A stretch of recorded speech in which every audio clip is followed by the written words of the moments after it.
Coming up on the pregame Tomahawk Talk, the Bourne Braves are one win away from becoming back-to-back Cape Cod Baseball League champions. They defeated the Harwich Mariners yesterday at White House Field 7-3 and now get to try and win the championship at home here at Dorn Park in just a few moments. You're going to hear from the utility player from South Carolina, Luke Costello, the Bourne Braves beat reporter Nate Laird, and the field manager Scott Landers. It could possibly be the final Tomahawk Talk of the season, and it starts right now.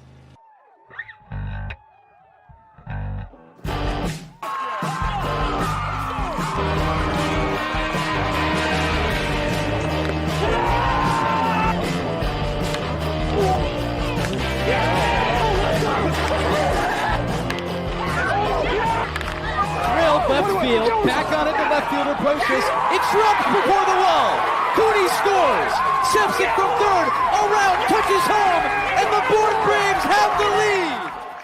Welcome into the pregame Tomahawk Talk for Game 2 of the Championship Series between the Bourne Braves and the Harwich Mariners. I'm your host, Kaydence Kilhof, joined by the play-by-play broadcasters Devon, Jarvis, and Kasey, Kazliner. Guys, the Mariners had all odds in their favor yesterday. It was on their home field. They started the game off with the lead, but the Braves still came out at the end and got the win. Yeah, you're absolutely right. I mean, a 3-0 lead early for Harwich. The fans are starting to get involved at White House Field, but Braves somehow, some way, just always have a way to come back in games, and we've seen that all year. We've seen it in the postseason. The Braves have not lost a postseason game yet, and they hope to not at all the whole way through. But yeah, 7 unanswered runs to your point, and it was a close game until Elliot Medlock comes off the bench in the DH spot. No one really knows what he's going to do, and he slugs one nearly out of the park. It's a double that drives in 2 runs. The Braves win by 4 when it's all said and done, and a little bit more ease tension for the pitching in that 9th inning where Harwich felt like it was down to its final stretch. But the Mariners are going to come out hungry today. 2 players potentially out of the lineup. Peltier got hit by a pitch pretty hard. Kirikov injured early in the game as well. So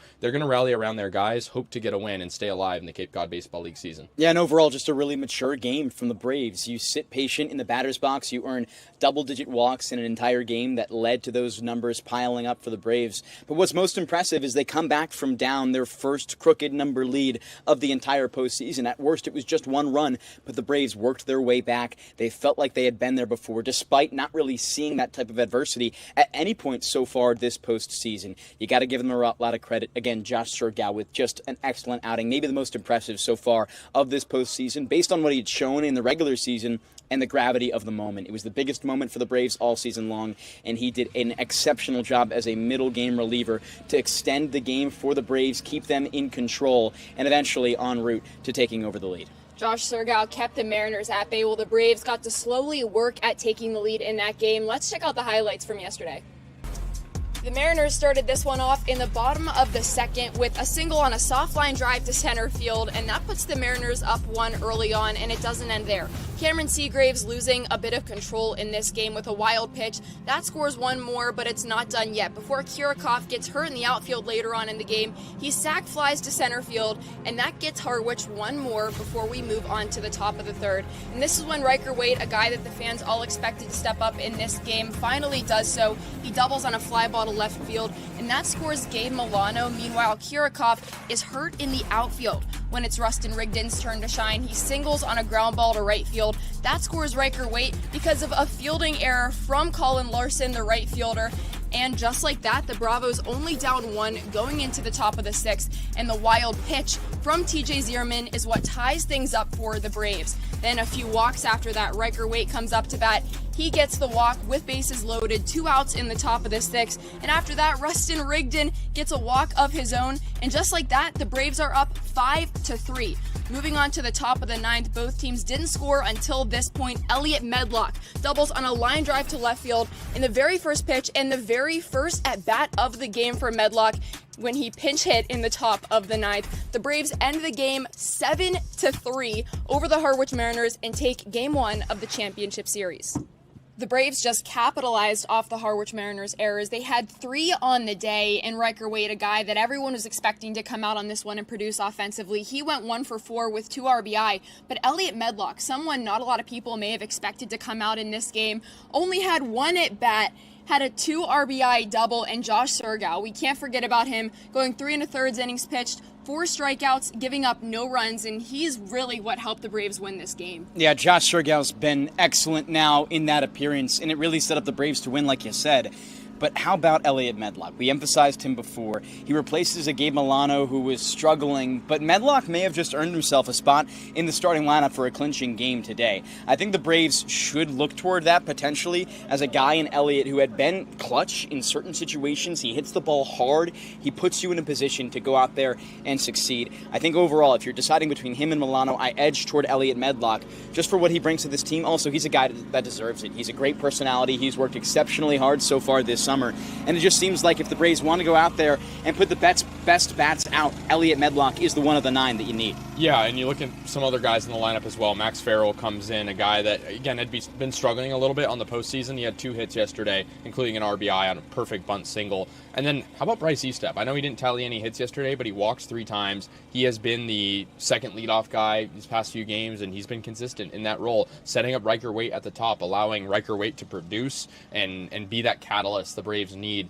Bryce Eastep setting him up has been very nice to see. And Bryce Eastep is the guy that the Braves have really relied on catching behind the plate during this playoff run. Campapetti has been able to sit on the sidelines for a little bit, but you can hear him cheering from the dugout, as well as this entire Brave squad, compared to the Mariners yesterday, who were kind of quiet. And I said it during the game, they were getting a little bit too comfortable with the lead. So how can the Braves just capitalize off that again today on a Mariners team that this is do or die from them? If they lose today, then it's done. Yeah, not to take too much credit away from the really punishing effort that the Braves put out there, but it was a tough game for the Mariners. You lose one of your best players, you're one of your best dugout guys in Micah Kirikoff. You lose J.P. Peltier possibly later in the game. It was a day full of errors, full of unforced mistakes that they threw in walks. It was not a game where you're really going to find yourself too excited unless you're the most passionate of passionate teams. But at the end of the day, you kind of have to be that at this point in the season with the Braves. We saw last year when they took Game 1 in close fashion, the YD Red Sox in Championship Game 1, they went out there and clobbered YD in Game 2, winning by 17 runs. Harwich has to come out here with emphasis. And for the Braves specifically, I think you just rely on doing what you did yesterday. Put runners on, and you'll eventually find the runs to come. I think with Noah Scott on the mound, it could be interesting for the Braves, considering we've seen very high highs and very low lows for him.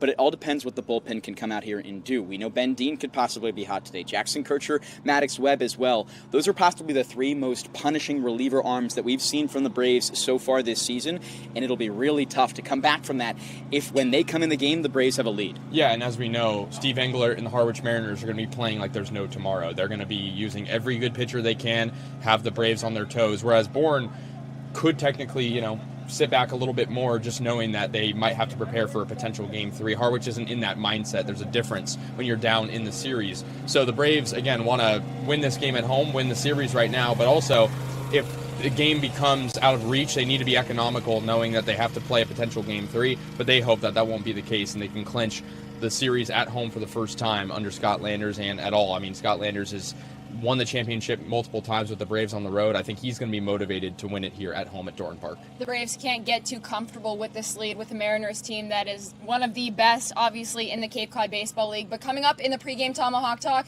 you're going to hear from the Bourne Braves beat reporter Nate Laird, field manager Scott Landers, and the South Carolina utility player Luke Costello. We'll be right back.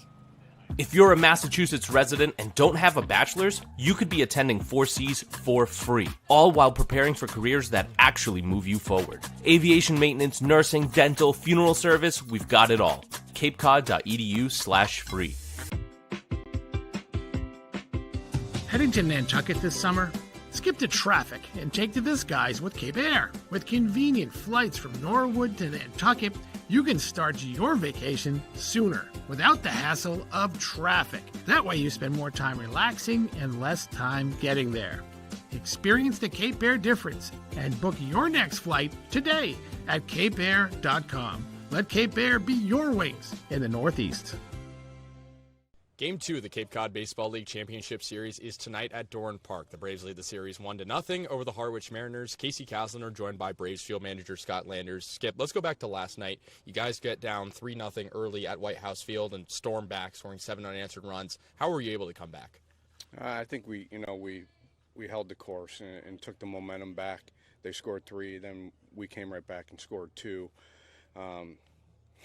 The last couple runs were just on them. all the walks that they gave us. We didn't have too many good at-bats through the whole night, but we'll take the win. Elliot Medlock probably didn't think he was going to play last night. He comes off the bench when you guys are up by 2. He drives in 2 on a double.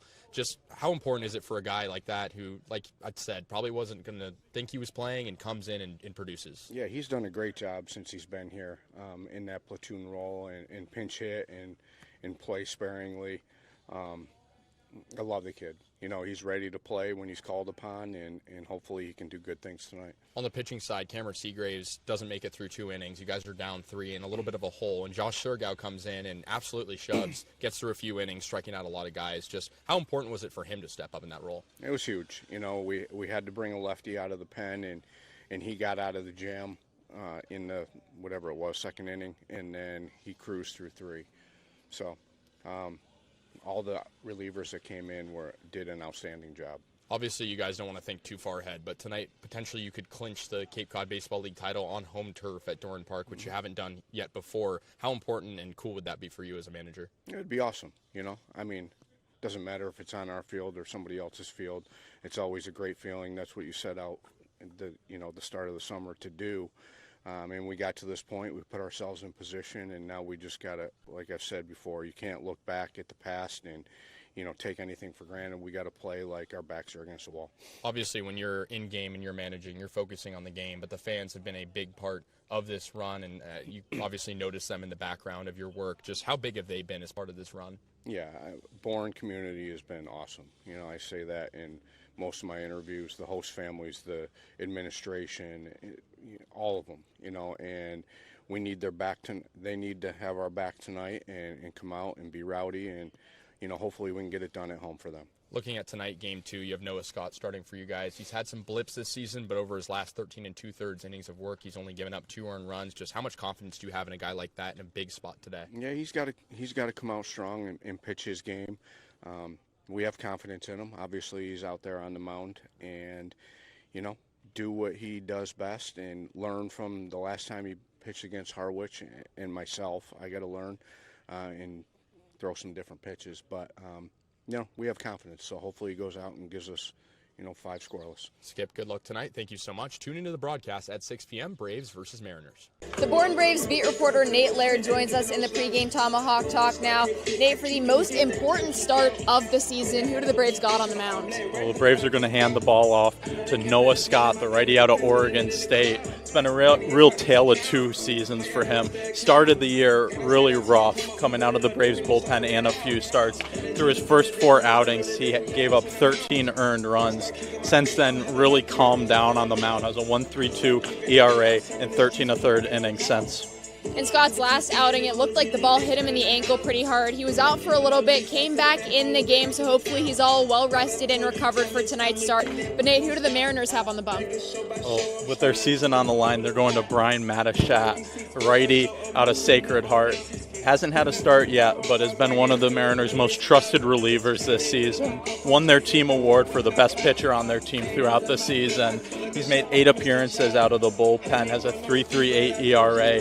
He's a guy that hasn't started, but has been more of a long reliever for them. In 8 of his 9 appearances, he threw 2 or more innings, the most coming in fashion of 4 1/3 innings. Both pitching staffs have a lot on the line tonight. The Mariners need the win to stay in the championship series. The Braves need the win to get the first ever championship here at Doran Park. Nate, do you have any hitters on this Brave squad to watch today?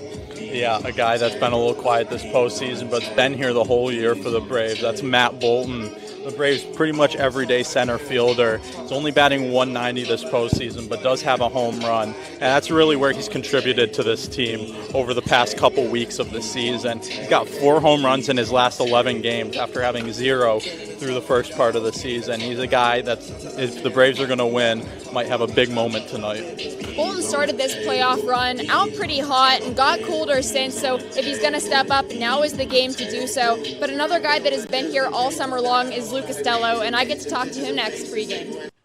The Bourne Braves are 1 win away from another championship. But first, I'm joined with the South Carolina utility player Luke Costello prior to Game 2 of the championship series between the Bourne Braves and the Harwich Mariners. Luke, how has this playoff run been treating you so far? It's been awesome. It's been so much fun, seeing how the team just came together towards the end of the year. from the time we got here to now, it's just been such a blessing to be able to be a part of these guys' lives. Like, just seeing what they're doing out there, what we've been able to accomplish as a team. Obviously, the job's not finished, but it's been a lot of fun up until this point, and hopefully we can get it done tonight. Last summer, you were a pinch hitter in the championship series. What's the biggest difference between pinch hitting last summer and being a starter today? Yeah, I was just telling a couple of the guys, like, out at the batting cages that, like, it's a completely different experience for me this year. Last year I was kind of just like a reserve player, you know, being there for the team, and obviously it was, like, so much fun winning it all. But this year, like, seeing the ups and downs that we've been throughout the whole summer, and, like, being with just every guy that's been a part of this organization, and, like, going out and competing on this stage in the championship, like, it means a little more for me this year. And I think obviously, like, I want to win this really bad. So I think it's been a cool experience, but also different. How do you think this team has overcome those ups and downs you were talking about? Yeah, I mean, obviously, like, the last couple games of the regular season didn't go our way. We had a 7-game rut, and, you know, stuff like that happens. Obviously, it's baseball. It's the hardest game in the world. So just being able to push through those moments, and I think we've done that really well. And just, you know, the postseason's a new season, and anything can happen at any time. So the last time we talked, you were telling me about how much the dynamic changes as guys come and go in this group. What is so special about this group in particular? Yeah, I really think we all have a burning desire to win every game. Like, especially in the postseason, like, stats don't matter as much. You know, people don't have a good game, but they're still leaving the field so happy that we just won. You know what I'm saying? So I think that's really the biggest difference. Like, we just got a lot of competitors in one group, and even if we don't have the most talented team, like, I think we could go compete at the highest levels ever because we just all want to win. Soon you're headed to South Carolina to be a Gamecock for your first season, but because you chose to be a Brave this summer, you got to play with a few Wake Forest guys like Reese Bowie and Austin Hawk, possibly for the last time ever. So in that sense, what has this summer meant to you? Yeah, it's definitely sad a little bit because those are some of my best friends in the world. Luckily, I'll be able to play with Deuce next year, which is great. And, you know, but being with Austin especially, like, he's one of my best friends in the world. And just seeing what he's done, especially in the postseason, like, there's not enough good things I could say about that kid. Like, you know, I'll be able to hold those moments with me for the rest of my life from just this summer in Bourne. So it's super special. Do you have a favorite moment with him this summer? I mean, definitely when he hit the double against Hyannis to clear the bases. Like, I feel like I just have to say that. It was just, like, such a cool moment for me to see him, you know, come through in the clutch for us and keep our season alive and just keep plugging away. You yourself have been a leader on this Brave squad all summer. These players look up to you. How were you able to step into that leadership role? Just from experience, honestly, like, knowing the ropes of this league a little bit. With my time here from last year. So just knowing the coaches, being able to have their trust, and they have my trust in every sense. So just going out there, competing, pulling everybody along with me, and just going and having fun. Luke, all summer long, you've had the nickname Boosie. Can I ask the story behind that? Yeah, of course. So, like, this kind of started my freshman year at Wake, and funny enough, it's because of Reese Bowie. So, former Brave, and it's good because, so he's from Jersey. He has, like, a little, like, New York accent a little bit, which is funny. So the first day I ever met him, he, like, came up to me, shook my hand, and he was like, "What's up, boss?" Like, boss. He was calling me boss. But I didn't know what he was saying, so I was like, "Did you just call me Boos?" Yeah. So ever since then, it's, like, kind of stuck, and I can't even believe it got here. But now the coaches are calling me Boos. My host mom's calling me Boos. So it's crazy, but it's funny. And Reese started the summer out here. I'm sure he wishes that he was here to see if the Braves can get it done tonight. But, Luke, if the Braves do get it done tonight, that'll be the first championship ever won for the Braves here at Dorn Park. What would that mean to you and the rest of this squad? Yeah, I mean, it would just be so cool to see, you know, all of our home fans come out tonight and have our back through 9 innings. And, you know, we really want to win here. We want to get it done tonight at the end of the day and just, you know, celebrate with all the fans. If they come out on the field afterwards, like, that would be awesome, and just, you know, having a special moment in Bourne for this town and for these people. If you do get the win tonight, how are you going to celebrate? You know, we're gonna have fun. I'm gonna keep it short and simple. We're gonna, you know, just go have fun with the boys. TPL, you know, it'll be the last time we have a night together, so it'll be a special day, special night. So hopefully we can get it done. Just keep going to work and play it one pitch at a time. Boosie, thank you for everything this summer, and good luck tonight. Thank you. Appreciate it. Cape Cod 5 is proud to be the official banking partner of the Cape Cod Baseball League. Cape Cod 5 offers a broad range of financial products and services tailored for every stage in your financial journey. Reach out to us. We're here to help. Life can be full of surprises, but Eastern Propane and Oil is always just a call away. With a local team member available 24/7, we're always ready to support you when you need it. With an Eastern Propane and Oil technician on the way, your family's comfort is our priority. Our local team, over 500 strong, ensures your home is comfortable and warm. Eastern Propane and Oil, a local team with 24/7 service and delivery, ensuring comfort when you need it most. Reader's Hardwood Supply is a candy store for wood, whether you're a professional or an amateur. Reader's Hardwood Supply carries over 70 species of both domestic and imported lumber from around the world, displayed in over 300 self-serve bins for your selection.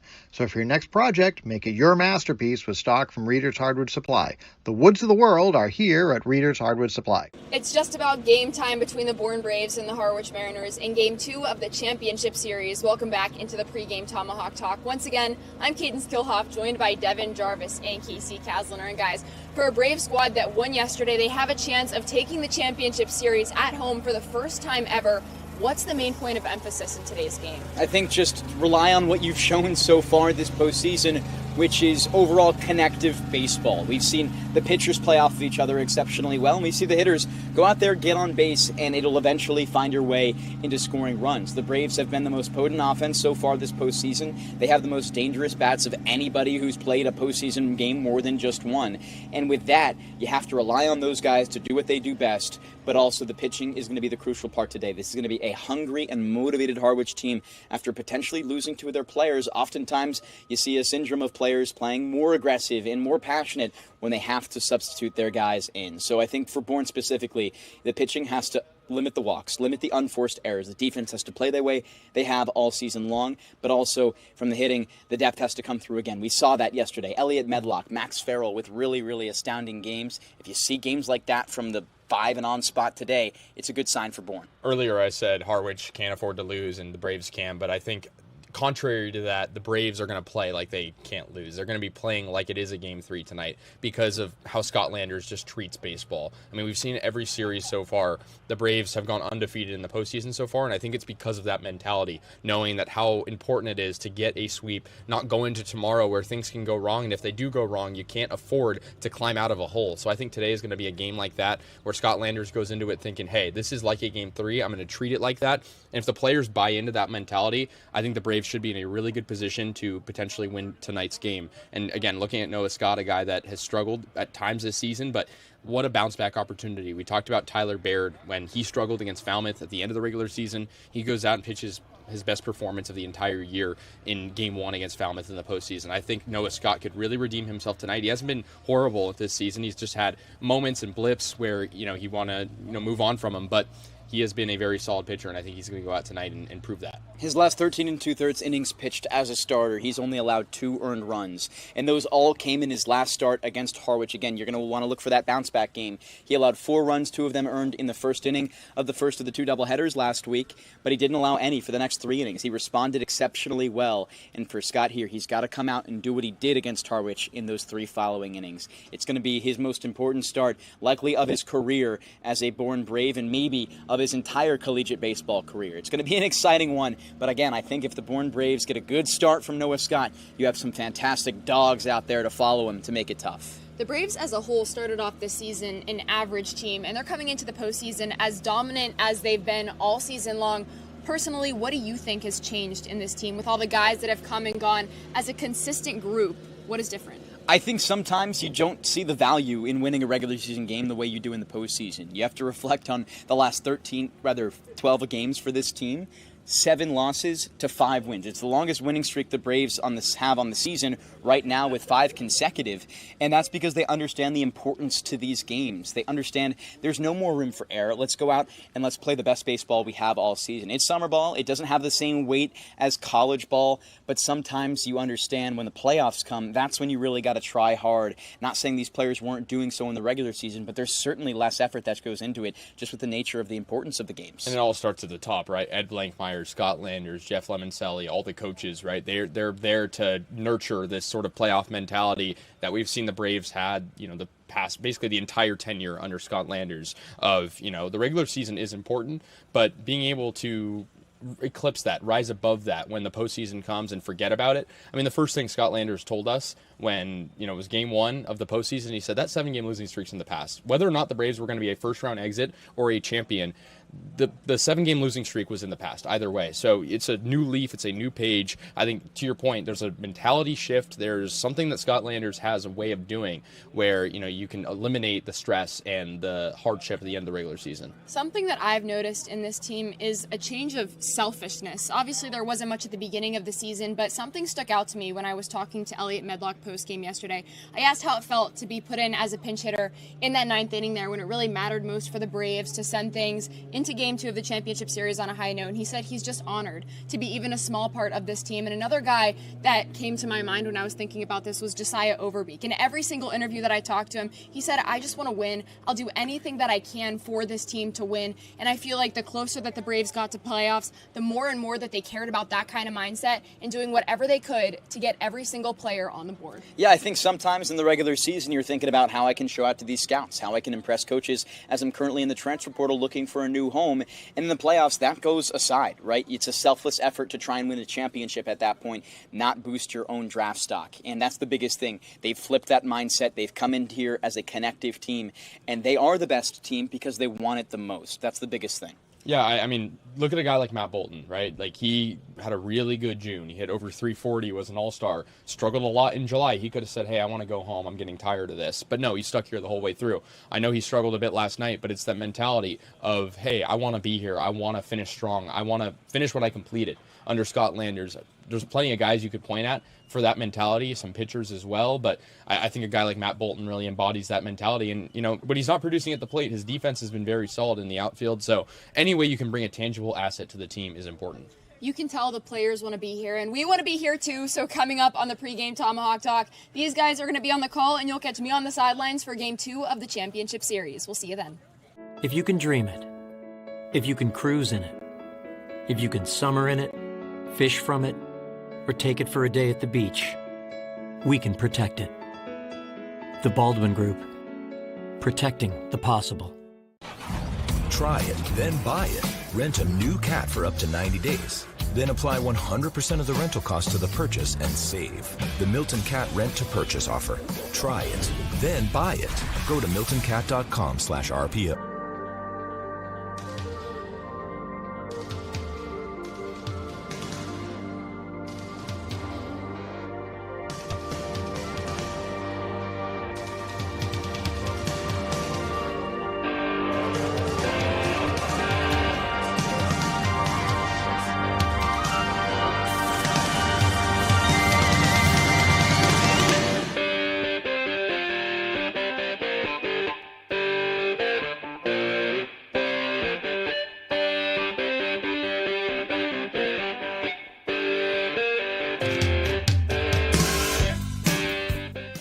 A championship run that has defied all odds. From 7 consecutive losses to 5 consecutive wins, the Bourne Braves sit 1 win away from lifting their 4th Cape League championship titles in the span of 5 years under Scott Landers. Welcome to Cape Cod Baseball League Championship Game 2 right here on the Bourne Braves Broadcasting Network and Cape League TV. Devon, Jarvis, and Kasey Kazliner with you, with Kaydence, Kilhof joining us soon on the sidelines. It all comes down to this, as they say, and now a chance for the Braves for the first time ever to clinch a victory in the championship at home. And you know what else they say? You need 6 wins in August, and the Braves have a chance, like you said today, to sweep the Harwich Mariners. Obviously, it's not going to be an easy test, but a big win for the Braves last night, 7-3 at White House Field in Harwich, and they felt confident, scoring 7 unanswered runs. Scott Landers said pregame the job is not finished, though, and they have to be on their toes today. Both teams in that game probably not satisfied with their performances despite Bourne victory individually. A lot to take away from it and maybe improve on going into today. And for the other side, it's the Harwich Mariners that are going to be playing off the back of a Maceiko Kirikoff injury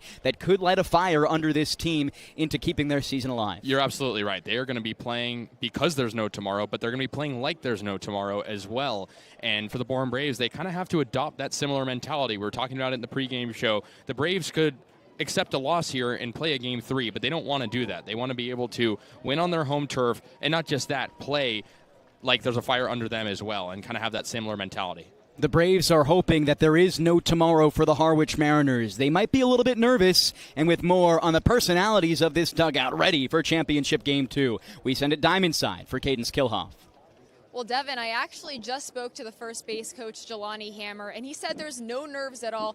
A lot of play from all sides to get this job done. Thank you very much, Kaydence. And it's going to be a tough one. Let's start now with the lineups here in Championship Game 2, beginning with the visiting Harwich Mariners with their backs against the wall. A few changes overall, 2 insertions, and it begins with Colin Larson in the top of the order out of Boston College. Nico Brini behind him, batting second, heading to Vanderbilt next season, with Ty Smolinski, the Cape League MVP in the regular season, batting third. Kate Curlin bats fourth, Sean O'Leary fifth, J.P. Peltier sixth. He's been the best player for this Harwich Mariners team in the playoffs, leading an average OPS, hits, home runs, and RBI. Braden Jacksa bats seventh with Tucker Stockman eighth and Paul Jones II also batting ninth. Stockman and Jones II, the 2 insertions in this lineup. Overall, 5 lefties, 4 righties for Steve Englert, managing in his 23rd season for the Harwich Mariners. Overall, their regular season record 21-19-0. Their postseason record 4-1. Let's take a look at that Harwich defense. Jackson moves from the catcher spot to left field. Larson in center, Brini in right. First base around the horn to third. O'Leary, Curlin, Smolinski, Peltier, and Stockman, like you mentioned, Devon, inserted into the lineup. He is the catcher for the pitcher, Brian Matashak. On the Bourne Braves side, they'll be home batting in the bottom of the first inning. Riker Waite leads off per usual with Rustin Rigdon behind him and Matt Bolton batting third. Luke Costello bats fourth with Max Farrell fifth.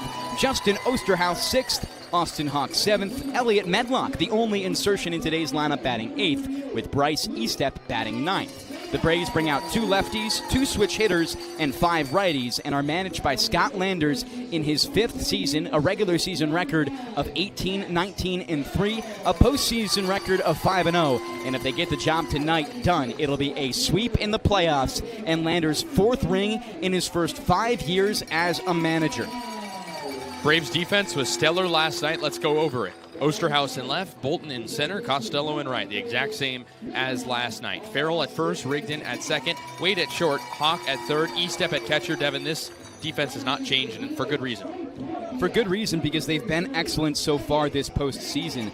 Kasey, when you look at the defensive battle between these 2 teams, it's a lot of experience on the side of the Braves, but with the Micah Kirikoff injury, now a combined just 7 games started in the regular season among the trio of outfielders for the Harwich Mariners. How do you see that changing things? Well, you talked about it already. It definitely is going to light a fire. Kirikoff was a very good player for this team, a guy that they obviously liked having around and could move up and down the lineup. They lose some of that versatility. But you look at Jackson, Larson, Brini, not a bad group there, but the struggling hitting for Brini has really been taking a toll on this team. But we'll see how it goes. A game to remember at Doran Park. Championship Game 2. Let's send it to break. First pitch on the other side.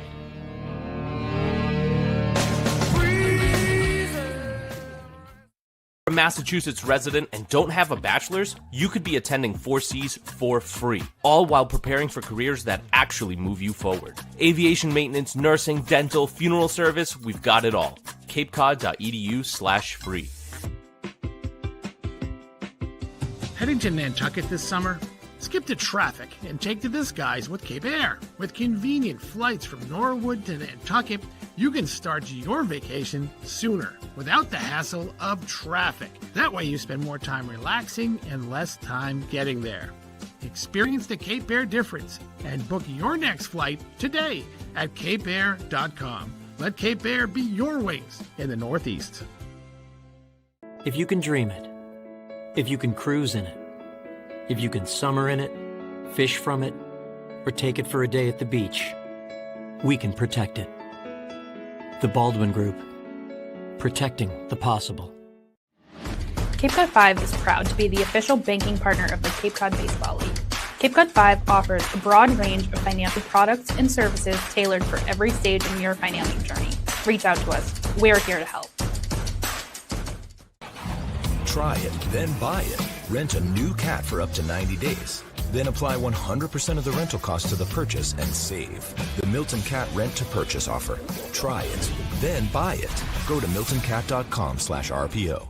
Reader's Hardwood Supply is a candy store for wood, whether you're a professional or an amateur. Reader's Hardwood Supply carries over 70 species of both domestic and imported lumber from around the world, displayed in over 300 self-serve bins for your selection. So for your next project, make it your masterpiece with stock from Reader's Hardwood Supply. The woods of the world are here at Reader's Hardwood Supply.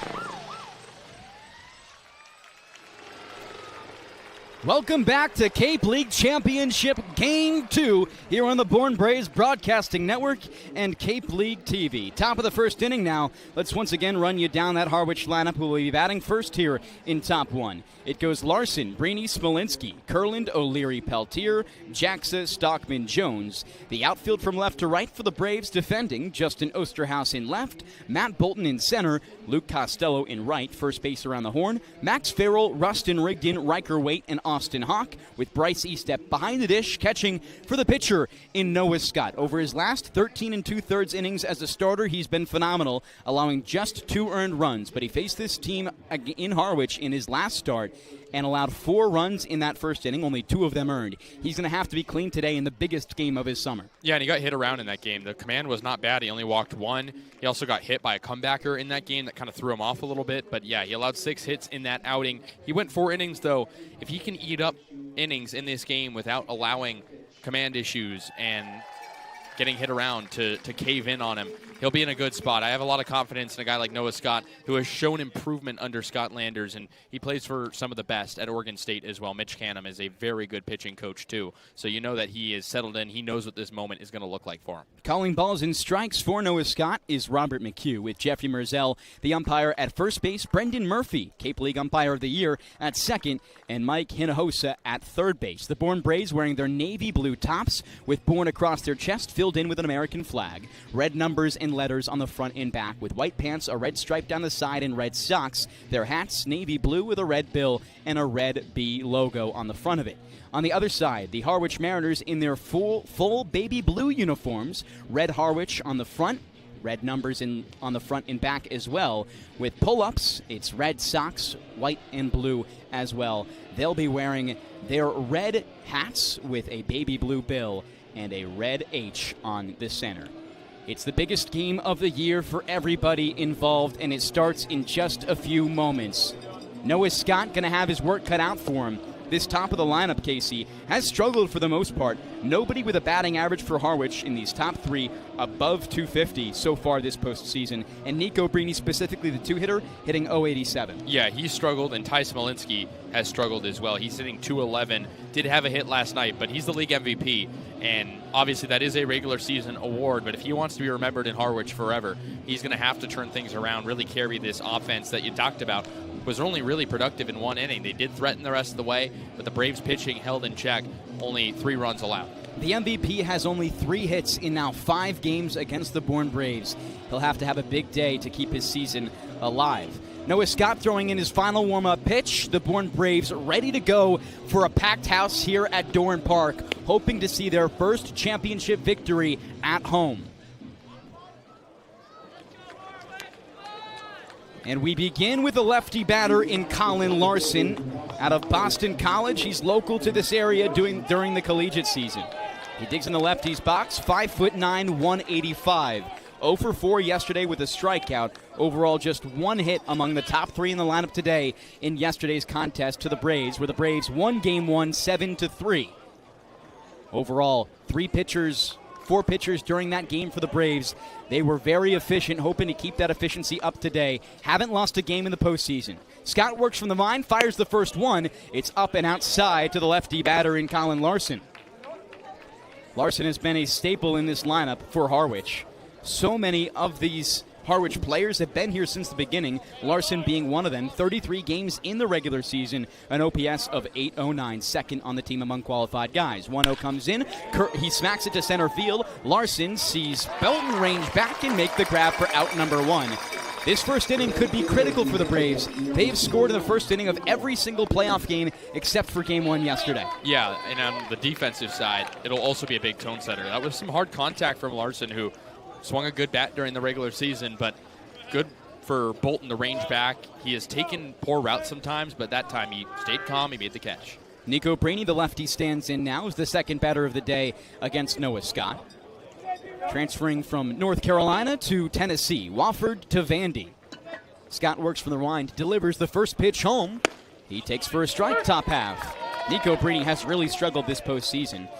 Hitting .222 in the regular season, a 700 OPS. Those figures have dropped down to .087 and .377. Steve Englert still trusts him in the top of this lineup. There's not many people you should trust more than Steve Englert. 0-1 comes in, swing and a miss from Nico Brainey, just under it, 0-2. And I think we're going to see Harwich be a lot more aggressive tonight. Yesterday it felt like they were a little bit nervous, not trying to steal many bases, not swinging at good pitches. They have to be aggressive tonight. They can't afford to go down without swinging. Overall, no more than one runner in the base paths in yesterday's game for Harwich after the second inning. 0-2 in, Brainey skies it back in foul. Brainey specifically 0 for 4 yesterday, a walk and 2 strikeouts. Led this team in triples in the regular season. The biggest park in the Cape Cod Baseball League, a real chance to open up here. Harwich during the regular season did not lose a game at Doran Park. The only games that the Bourne Braves have beaten the Harwich Mariners came at White House Field. 0-2, here's the pitch home from Scott. Brainey cracks it to the right side of the infield. 2 hops to the second baseman Rigdon. He fields and throws to first for the second out of top 1. 2 quick outs. I'm sure Noah Scott's happy about that. We talked about him earlier this season. He can bring length. If you can get the 5 innings out of him, you got it Harwich early, or rather Wareham earlier in the season, or Katuitt back in June. You're in for a good game. Obviously, length is important, but again, consistency as well. Almost everybody hot in the Bourne Braves bullpen today except for the pitchers we saw go yesterday. That could certainly help them out. Here's Ty Smolinski, the Cape League MVP. Lefty batter stands in. He's hitting .211 this postseason. First pitch, low and inside. Bryce Estep keeps it in front, and the count goes 1-0. Smolinski has been one of the few victims in the Cape League among MVP candidates to really not show out against the Braves. Tyler Myatt, Jacob Lee, among others, who really struggled against Bourne. Got to give credit to their prep. From the wind, the 1-0 comes home. Smolinski takes the slider on the outside edge. Great painted pitch, 1-1 the count. Smolinski in yesterday's game went 1 for 3 with a walk. He's leading this Harwich team so far in the postseason with stolen bases. He's got 2. In the regular season, had 10. You were talking about that aggressiveness, Kasey. No team with more stolen bags in the regular season than Harwich. 1-1 comes in. Smolinski takes high. That one misses on the fastball. 2-1. And that aggressiveness is going to come with overall confidence. This Harwich team, after the second inning, did not seem confident. They did not put up much of a fight, and a lot of unforced errors overall that led to their demise. 2-1 pitch comes home from Scott. This one misses outside. 3 balls and 1 strike to count with 2 outs in the top of the first inning. The Braves put Harwich down 1-2-3 in the bottom of the first yesterday, but it came with a lot of pitches. Scott so far working efficiently on the season, a 60% strike percentage among his pitch count. 3-1 comes home. Smolinski fouls it back into the catcher in Bryce Estep. He hunches over for a moment, is going to walk this one off. The count runs full to 3 balls and 2 strikes as Robert McHugh delivers a new ball to Noah Scott on the bump.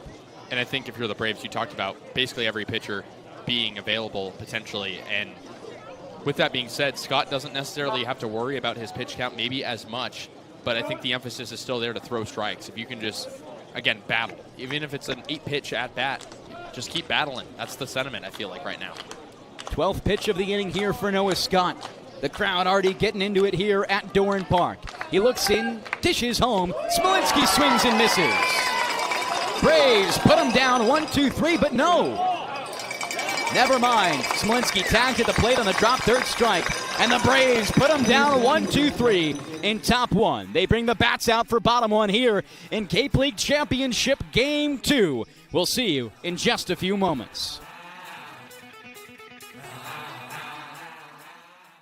A Massachusetts resident and don't have a bachelor's, you could be attending 4Cs for free, all while preparing for careers that actually move you forward. Aviation maintenance, nursing, dental, funeral service, we've got it all. capecod.edu/free.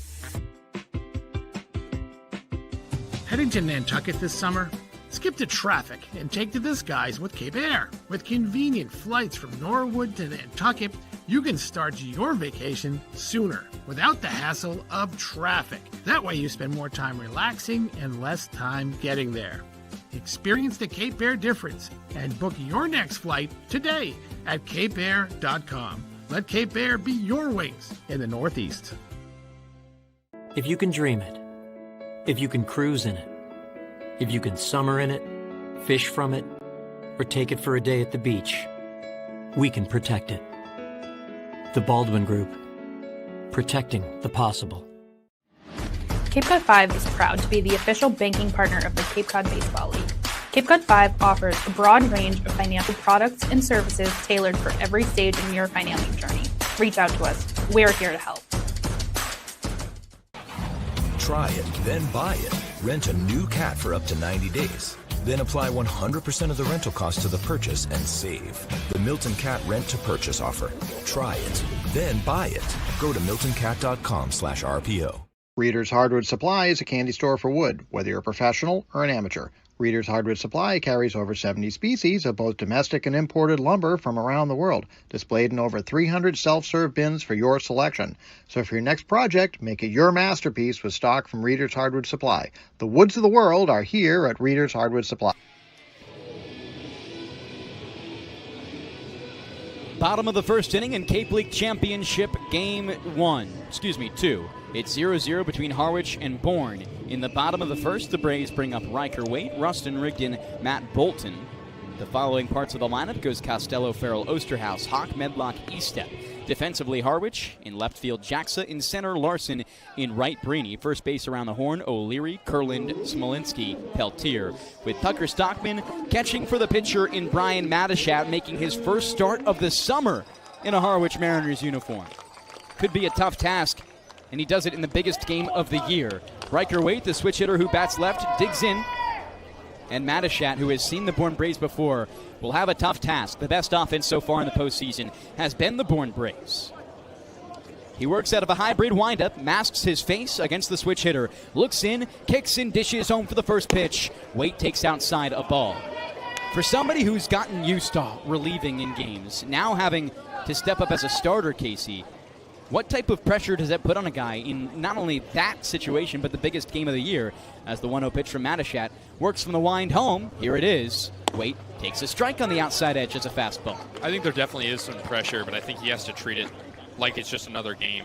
I mean, Harwich will throw out anybody that wants to pitch and could pitch. Given the circumstances, they can't lose tonight. Matashat masks his face once more, looks in, kicks, and here's the pitch, the 1-1 home. Waite lines it into center field. This one drops for a base hit. Riker Waite already on the board. Went 1 for 4 yesterday. He's making an impact quick. Yeah, he is. And back to Matashat for a moment. He's pitched 4 innings once this season, but a lot of his recent outings, and none of them coming in the postseason, have only been around 1 or 2. He's known for his slider. Braves have struggled to hit off speed recently, so we'll see how that works out, but a great start from Riker Waite. Not since June 30th has Matashat thrown more than 2 2/3 innings. He's pitched once this postseason, where he pitched 2 1/3 against the Brewster Whitecaps in relief. Rustin Rigdon, the switch hitter, bats left. First pitch home to him, up and inside for a ball, 1-0. Riker Waite on first base, 2 for 4 stealing bags so far this postseason. Combine the regular season and postseason, overall 4 swipes. A look at first base, pickoff attempt, just late, and the dirty jersey of Riker Waite becomes that. Likely to have that the entire game. Riker Waite, such a good player for this Bourne Braves team. Everyday shortstop, does it all. 1 ball and no strikes. Pitch comes home to Rigdon. He takes a strike on the up and outside corner on the changeup. Nice move, and the count goes to 1 ball and 1 strike.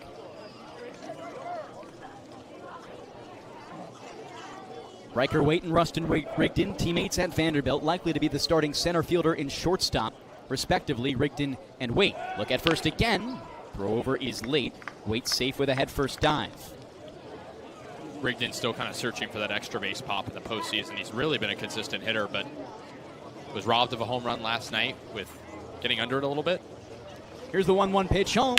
Rigdon slams it into center field. Center fielder in Larson ranges to his left, makes the grab on the line drive, and Waite goes back to first. Hard contact, Kasey, but doesn't find the gap, and overall, a chance for the Bourne Braves if they put the ball in play to the outfield to make something happen. It's the hardest outfield to defend on the Cape.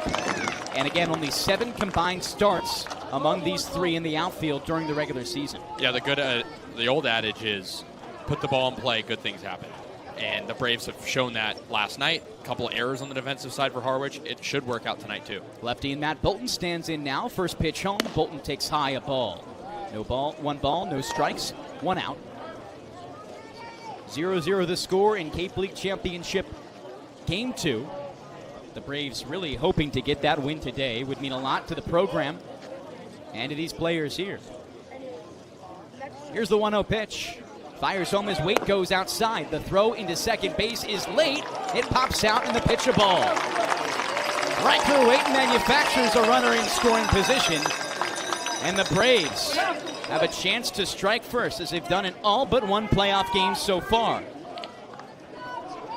2 balls, no strikes. Bolton digs in the back of the box. So far this postseason, 5 RBI for him. He's got a home run as well. 2-0 the count, the kick and the pitch home. Bolton takes a strike on the outside edge, first of the plate appearance. 2-1 the count. Great steal by Waite. That was a pretty good throw from Stockman.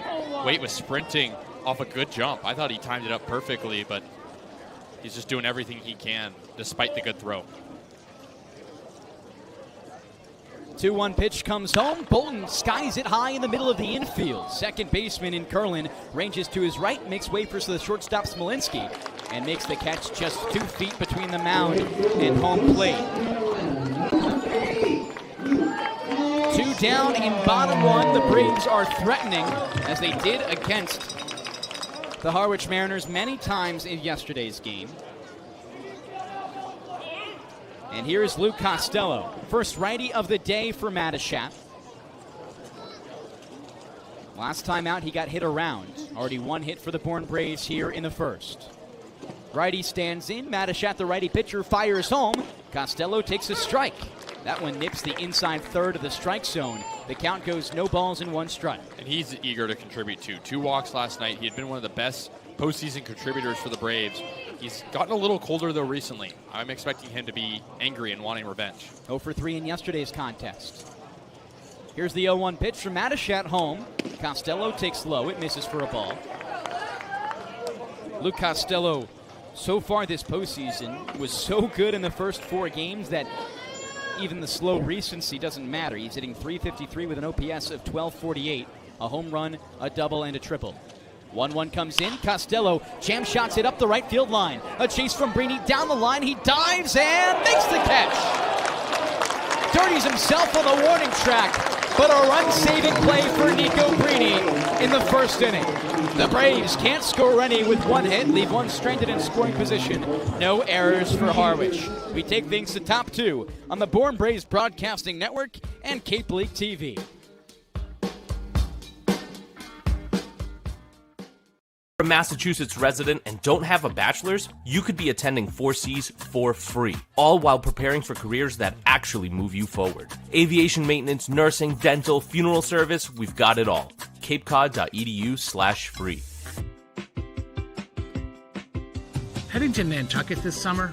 Skip the traffic and take to the skies with Cape Air. With convenient flights from Norwood to Nantucket, you can start your vacation sooner without the hassle of traffic. That way you spend more time relaxing and less time getting there.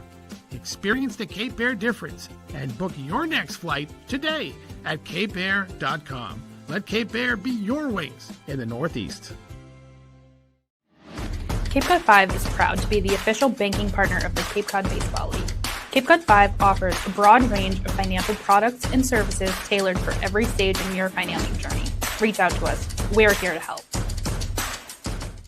If you can dream it, if you can cruise in it, if you can summer in it, fish from it, or take it for a day at the beach, we can protect it. The Baldwin Group. Protecting the possible. Try it, then buy it. Rent a new cat for up to 90 days. Then apply 100% of the rental cost to the purchase and save. The Milton Cat Rent to Purchase offer. Try it, then buy it. Go to miltoncat.com/RPO. Top of the second inning in a 0-0 ball game. It's Game 2 of the Cape Cod Baseball League Championship Series, the Braves and the Harwich Mariners.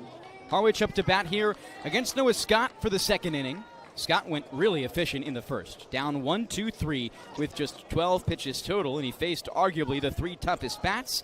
It's now Cade Curlin, the righty, who steps in. Curlin to transfer from Florida to LSU next season. That's going to be the best transfer class in all of college baseball. Scott looks in for the first pitch, fires home. Curlin takes inside a strike, just nails the edge. Out of Oregon State, the righty pitcher in Noah Scott has been phenomenal for the Braves in his recent starts. Just 2 earned runs over his last 13 2/3, and overall an ERA of 5.13 on the season for the Braves in 7 games and 6 starts. 0-1 comes in. Curlin skies it over the right field netting and foul. It's an 0-2 count with no outs in top 2. With Oregon State, he started just 1 game, but as Scott Landers alludes to with all of his players, he wants to put them in the position to succeed when they go back to school. And he's not only doing that, but he's also allowing them to succeed here on Cape Cod. Landers looking for his 4th championship in the span of 5 seasons. Curlin stands in, gets set. The 0-2 pitch comes home from Scott. Curlin cracks it back behind home plate and foul once more, 0-2. And I watched all of Oregon State this past season, and Mitch Canham had maybe one of his weaker teams historically, but still, I mean, you look at what he's been able to do with his pitchers. A lot of names that have come out there to the big leagues, and kind of these blue-collar, gritty players that just respect the program, love it up there in Corvallis. I'm sure he's one of them. 0-2 pitch comes home to Curlin. He takes low for a ball. Just barely holds off a quarter swing for Curlin, who overall this postseason, .235 batting average, 77.6 OPS. 1 for 4 in yesterday's game against the Bourne Braves in Game 1 of the Cape Cod Baseball League Championship Series. Harwich lost that one 7-3. 1-2 comes in. Curlin jam shots it. Shallow outfield. Shortstop in wait. Ranges to his left and makes the grab. A soft line drive. Only soft contact for Noah Scott so far today. 1 down in top 2. Kasey, that's going to be the blueprint to go long here. Yeah, it is. I mean, you want as much out of him as you can get. Again, you're not necessarily game planning for another week of baseball. It's potentially just one more game after this, if that. But you want Noah Scott to feel good in his start, rally up the dugout when he walks back to it every inning, and get some juices flowing into this team. The pitching has fed into the offense so often so far this postseason, as Scott looks in now against O'Leary, the lefty. First pitch, outside a ball. 1 ball, no strikes, 1 out in a 0-0 contest in the top of the second. The Braves had their first shutout of the season last time here at Dorn Park in the West Division Championship clincher. 1-0 comes in, outside, misses once more. 2 balls and no strikes. For O'Leary, he steps in with an .868 OPS so far this postseason. That's good for 3rd on the team. His regular season stats much lower. He's been stepping it up come postseason time.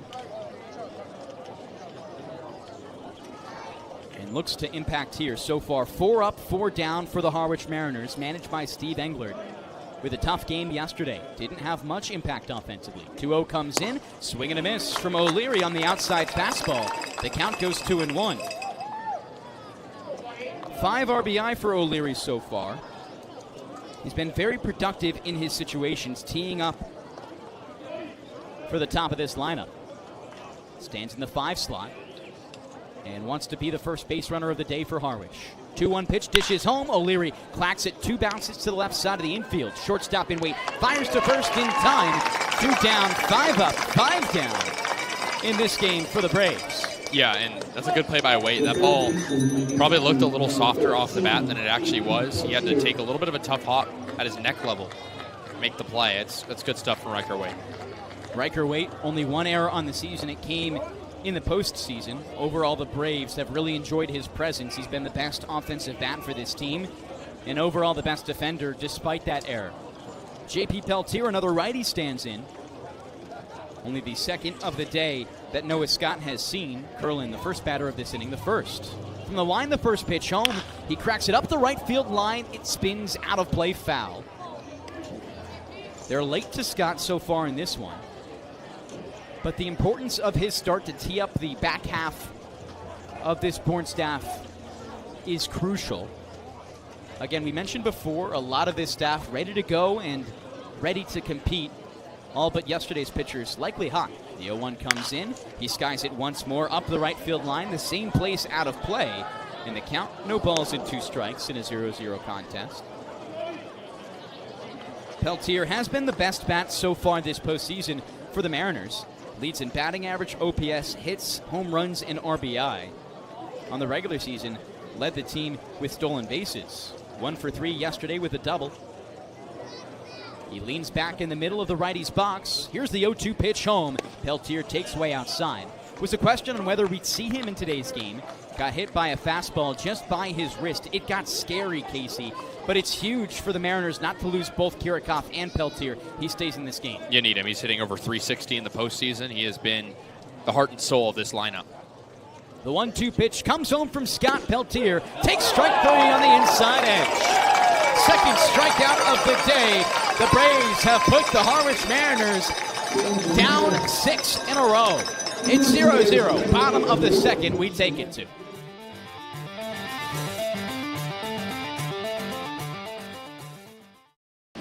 Cape Cod 5 is proud to be the official banking partner of the Cape Cod Baseball League. Cape Cod 5 offers a broad range of financial products and services tailored for every stage in your financing journey. Reach out to us. We're here to help. Life can be full of surprises, but Eastern Propane and Oil is always just a call away. With a local team member available 24/7, we're always ready to support you when you need it. With an Eastern Propane and Oil technician on the way, your family's comfort is our priority.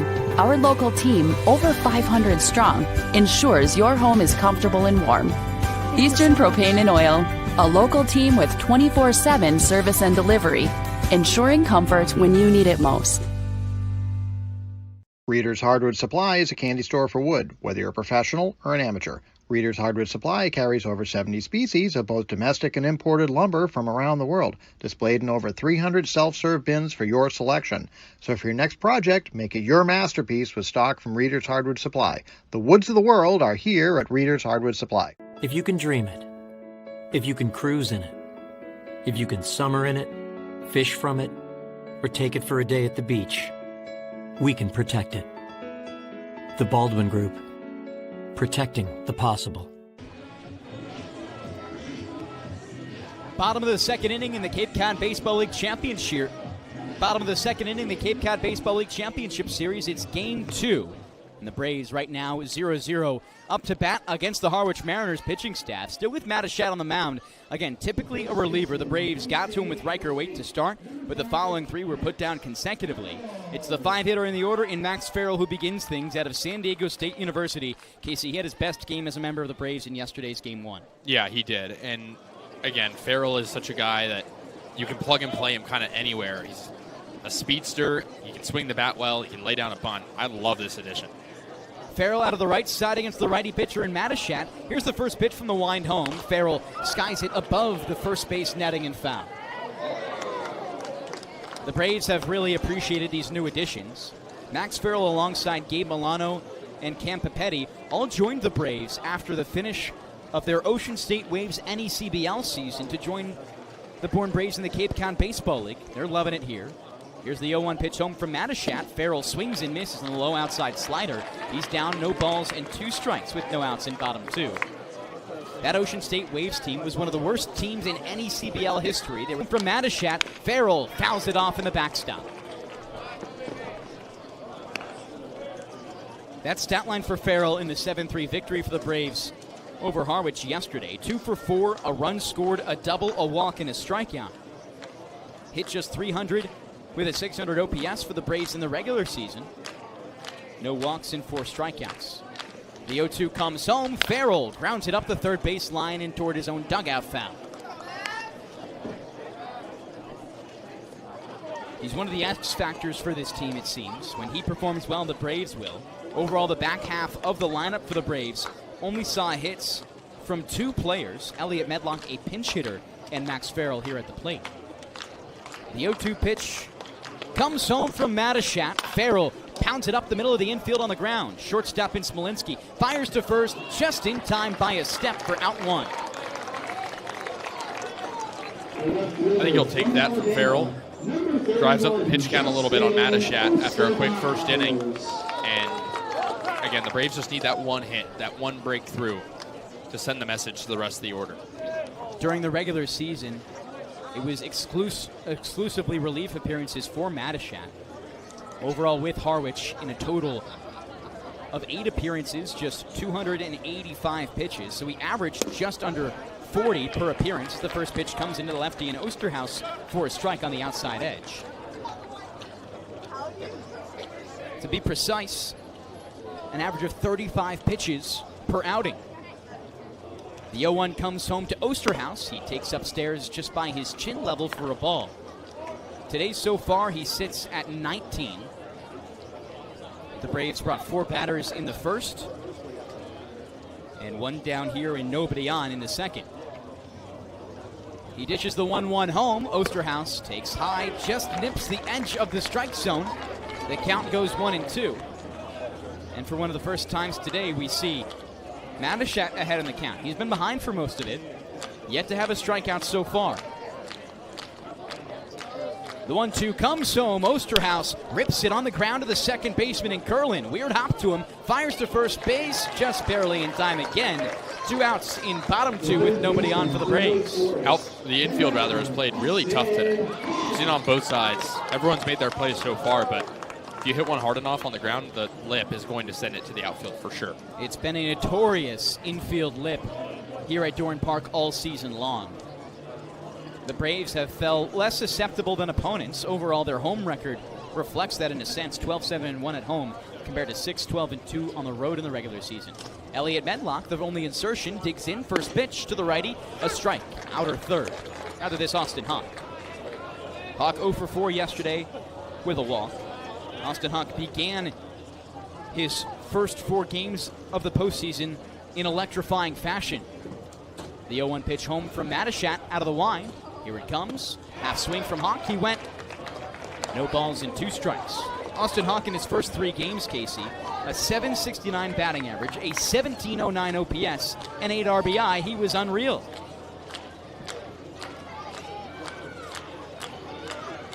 That batting average down to a measly .476. As the 0-2 comes home, he grounds it to the shortstop in Smolinski. Ranges in, fires to first in time. It's a 1-2-3 inning for Brian Matashak. Much needed for the Braves, for the Harwich Mariners here, as we take things to the top of the 3rd inning on the Bourne Braves Broadcasting Network and Cape League TV. A Massachusetts resident and don't have a bachelor's, you could be attending 4Cs for free, all while preparing for careers that actually move you forward. Aviation maintenance, nursing, dental, funeral service, we've got it all. capecod.edu/free. Heading to Nantucket this summer? Skip the traffic and take to the skies with Cape Air. With convenient flights from Norwood to Nantucket, you can start your vacation sooner without the hassle of traffic. That way you spend more time relaxing and less time getting there. Experience the Cape Air difference and book your next flight today at capeair.com. Let Cape Air be your wings in the Northeast.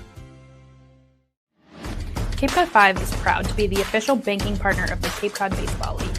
Cape Cod 5 offers a broad range of financial products and services tailored for every stage in your financial journey. Reach out to us. We're here to help. If you can dream it, if you can cruise in it, if you can summer in it, fish from it, or take it for a day at the beach, we can protect it. The Baldwin Group. Protecting the possible. Try it, then buy it. Rent a new cat for up to 90 days. Then apply 100% of the rental cost to the purchase and save. The Milton Cat Rent to Purchase offer. Try it, then buy it. Go to miltoncat.com/RPO. The score is 0-0 in Game 2 of the Cape Cod Baseball League Championship Series. We welcome you to Dorn Park in the top of the 3rd inning. Noah Scott, the pitcher for the Braves, has been excellent so far. 6 up, 6 down. He sees the final 3 in this lineup for the first time. It's Jackson, Stockman, and Jones. Overall, these newer additions to this order, Stockman and Jones specifically, both insertions. And Jackson yesterday, a solid game, moves from catcher to left field, but offensively, 2 for 4, a run and an RBI. as he straddles the righty's box to start here against Scott, who has been perfect so far. 2 strikeouts for Scott on his line, 4 balls in play otherwise. It's a righty-on-righty matchup here to begin the top of the third. First pitch, Jackson takes inside on the fastball for a ball. This is the type of ceiling that we've known to come for Noah Scott. He certainly has shown it so far, Kasey. And for the Braves, they've needed this type of performance. A solid start has set them up well in every playoff game so far. The 1-0 comes home. Jackson rips it up the third base line. It dribbles and just turns foul before the third base pillow. And the command has been there. It's been strikeouts and soft contact. That's what you love to see if you're Scott Landers. A lot of contact on the ground as well. Again, nothing too threatening so far. Obviously, Harwich is hungry. They know that this could be their last day. But the Braves also need to act in that mentality, knowing that Scott has been dialed in. You've got to keep him in this zone. The Braves won Game 1 of the championship series yesterday. Set to clinch it today. The 1-1 comes home. Jackson lines it up the left field line and foul, just barely. He's been a consistent bat overall for this Harwich team. Hit .245 in the regular season. In batting average, a little bit less consistent here on the Cape Cod Baseball League compared to MLB, you could say. .245, far from the worst. He's hit .364 in this postseason so far, though. An OPS above 1,000 at .1098. The 1-2 pitch home from Noah Scott. Jackson fouls it off behind home plate and above the netting.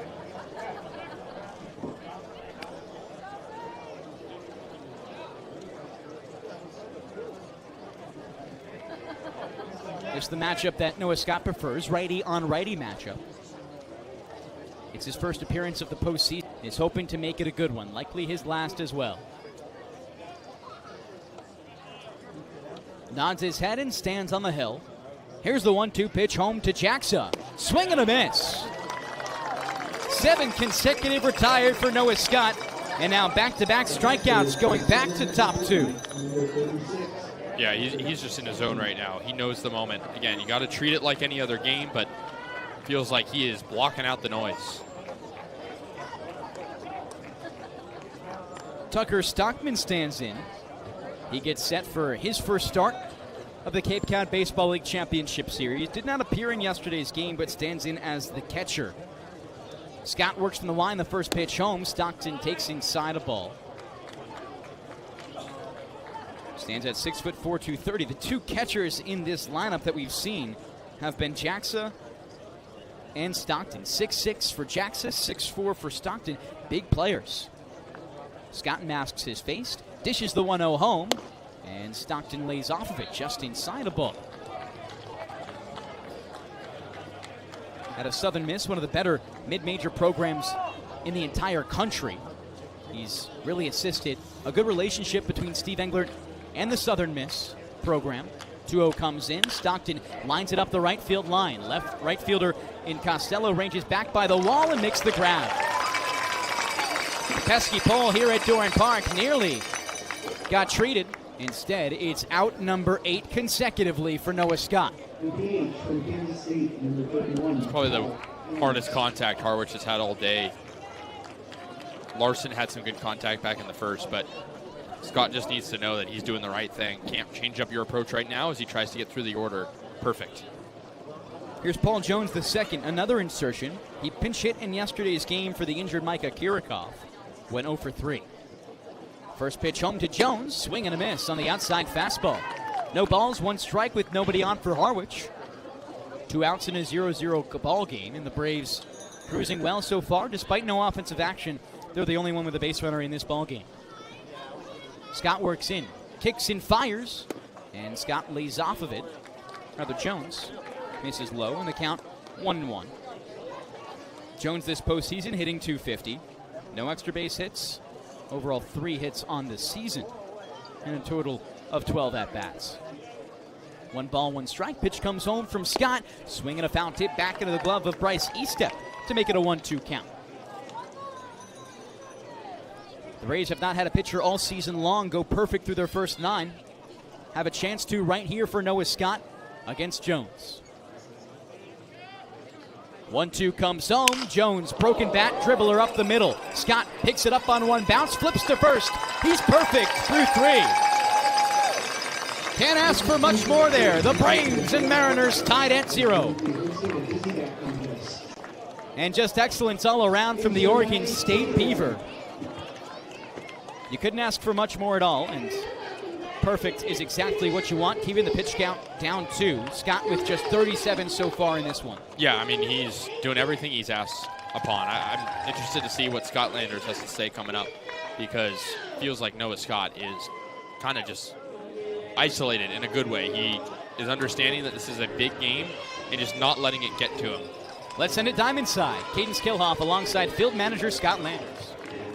I'm now joined by the Bourne Braves field manager, Scott Landers. Skip, Noah Scott got out of the first 3 innings unscathed. What are you seeing from him on the mound today? Throwing strikes, competing. He's in the zone with multiple pitches, so keeping them off balance, doing a good job so far. Riker Waite started this one out with a hit, got a stolen base right after. What do you think his biggest attribute is for this Braves squad? He's got to be a catalyst. He's got to be a catalyst at the top, so he's got to get us going, and other guys got to step up and get him in. There's a lot on the line today. What was your message to this Braves team pregame? We just got to play loose, and it's another game, you know. So play loose, play free, have some fun, and go win this thing. Thank you, Skip. Thank you. Thank you, Kaydence. We'll send things to a short break here on the Bourne Braves Broadcasting Network and Cape League TV. Back for a moment for the bottom of the 3rd.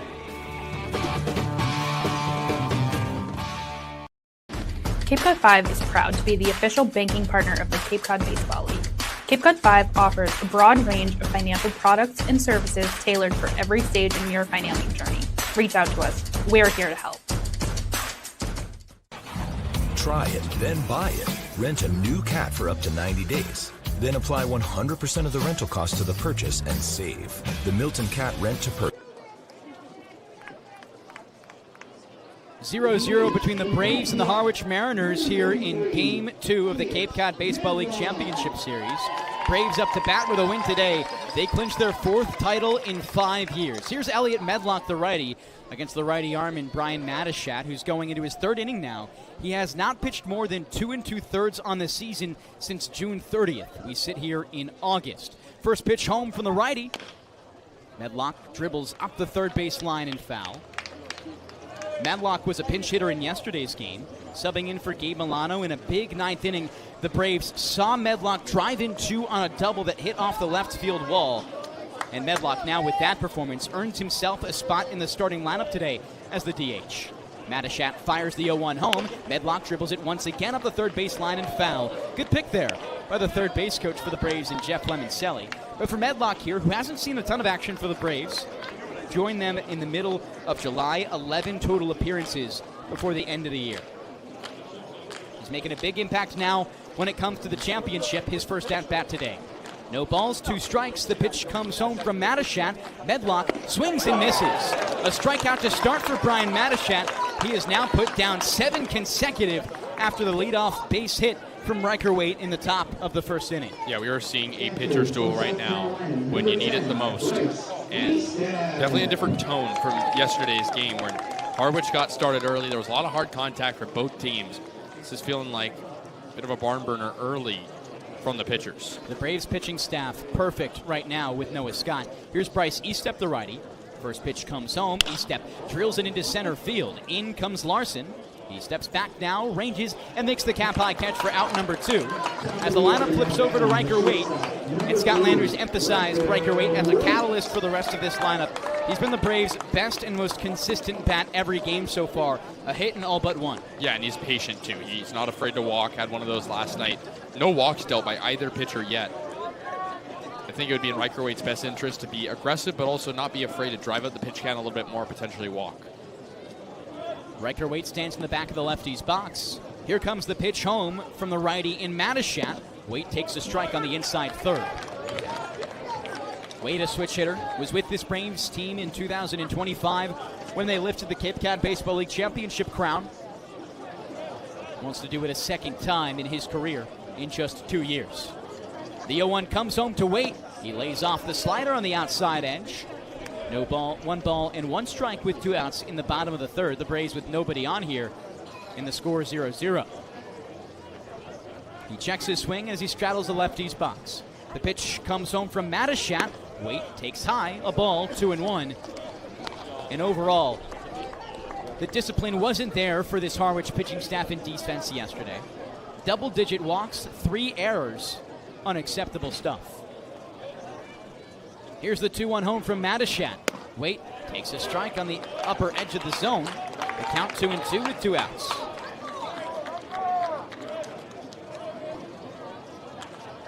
The Braves have seen all sorts of production from Riker Waite. Was with this team at the start of the year, left for Team USA in the middle, came back at the end as the 2-2 comes in. Waite swings and misses. Goes back in the glove of Stockton. Now 9 consecutive retired in a row as we take things to the middle innings here on the Bourne Braves Broadcasting Network and Cape League TV. Play-by-play handed over to Kasey Kazliner for you.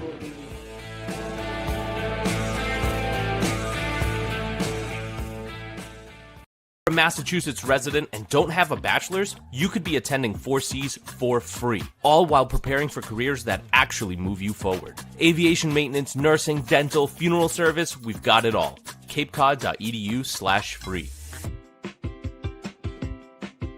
Heading to Nantucket this summer? Skip the traffic and take to the skies with Cape Air. With convenient flights from Norwood to Nantucket, you can start your vacation sooner without the hassle of traffic. That way you spend more time relaxing and less time getting there. Experience the Cape Air difference and book your next flight today at capeair.com. Let Cape Air be your wings in the Northeast. Cape Cod 5 is proud to be the official banking partner of the Cape Cod Baseball League.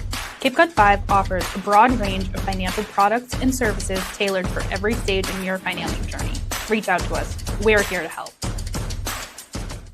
If you can dream it, if you can cruise in it, if you can summer in it, fish from it, or take it for a day at the beach, we can protect it. The Baldwin Group. Protecting the possible. Try it, then buy it. Rent a new cat for up to 90 days. Then apply 100% of the rental cost to the purchase and save. The Milton Cat Rent to Purchase offer. Try it, then buy it. Go to miltoncat.com/RPO. Welcome back to Dorn Park in Bourne, Massachusetts. It's Game 2 of the CCBL Championship Series between the Bourne Braves and the Harwich Mariners. Noah Scott still out there for the Bourne Braves. The righty pitcher has been phenomenal. 9 up, 9 down to start this ball game at 0-0 between the Braves and the Mariners. Top of the M's lineup, Larson, Brini, Smolinski, Duat. Mariners cannot lose today. Best of 3 series, Braves up 1-0 after winning last night 7-3. Here's Colin Larson. He lined out to center his first time up. Lefty hitter digs in. First pitch from the righty. Larson takes a fastball middle of the zone for a called strike, 0-1. Last night in that loss, Harwich drew first blood. 3 runs scored in the bottom of the second inning. Take an early lead, but the Braves scored 7 unanswered. Pre-game, Scott Landers said, got to just worry about it game by game. 0-1. Larson cracks it straight away center. Bolton ranges back. Little trot makes the catch. Cap high in center for the first out of the top of the 4th.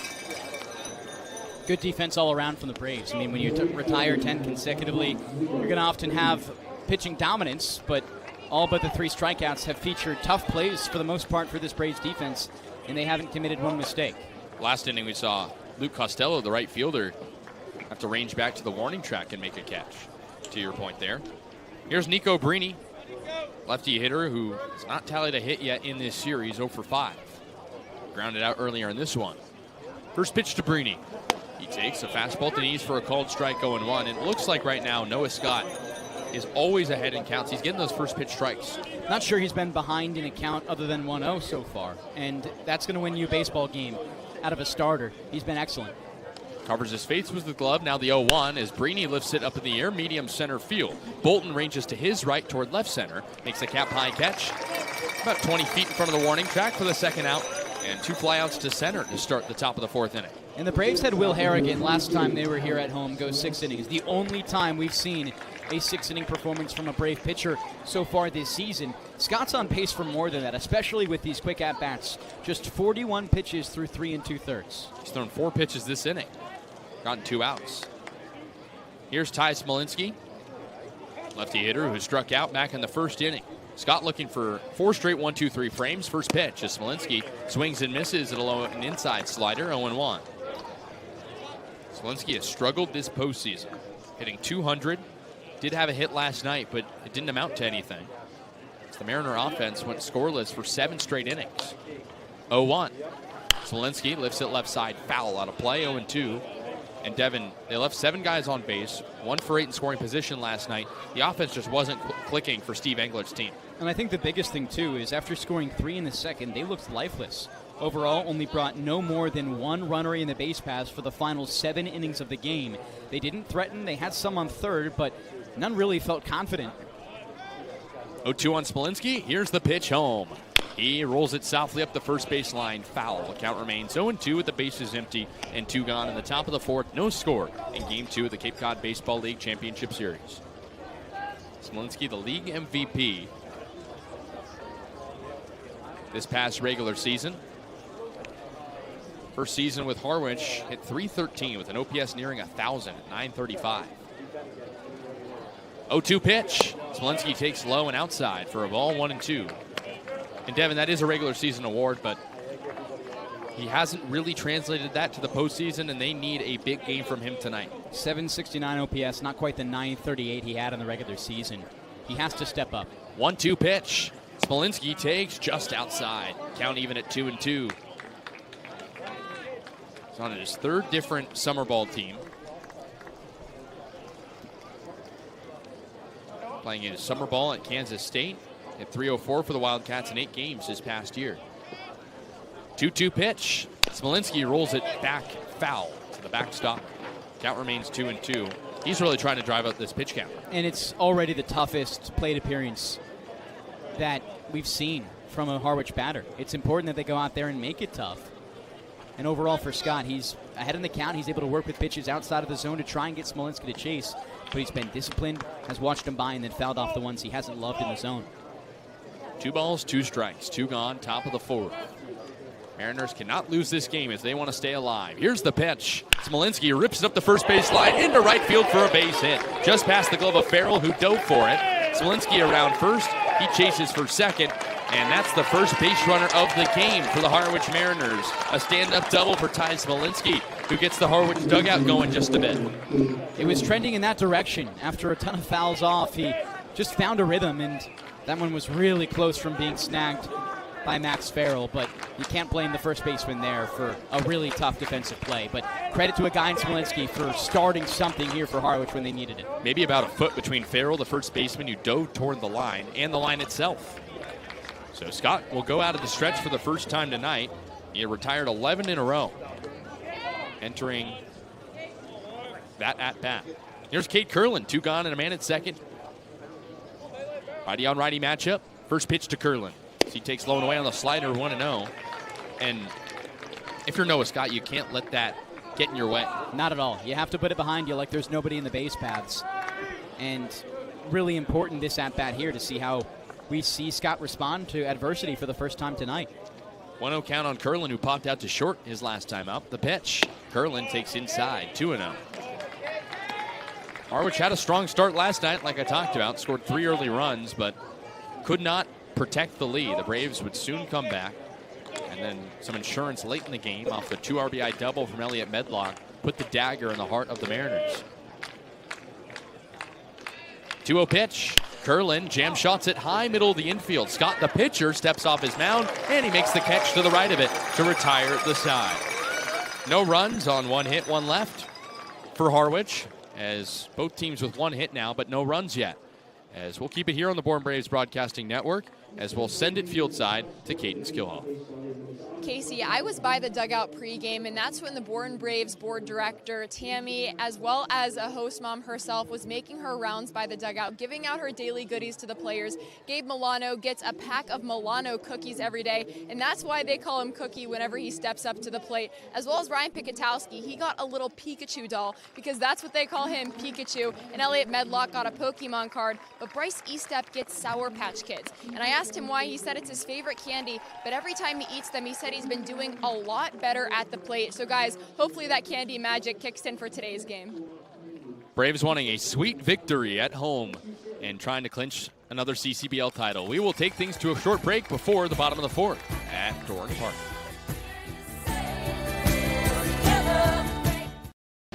Cape Cod 5 is proud to be the official banking partner of the Cape Cod Baseball League.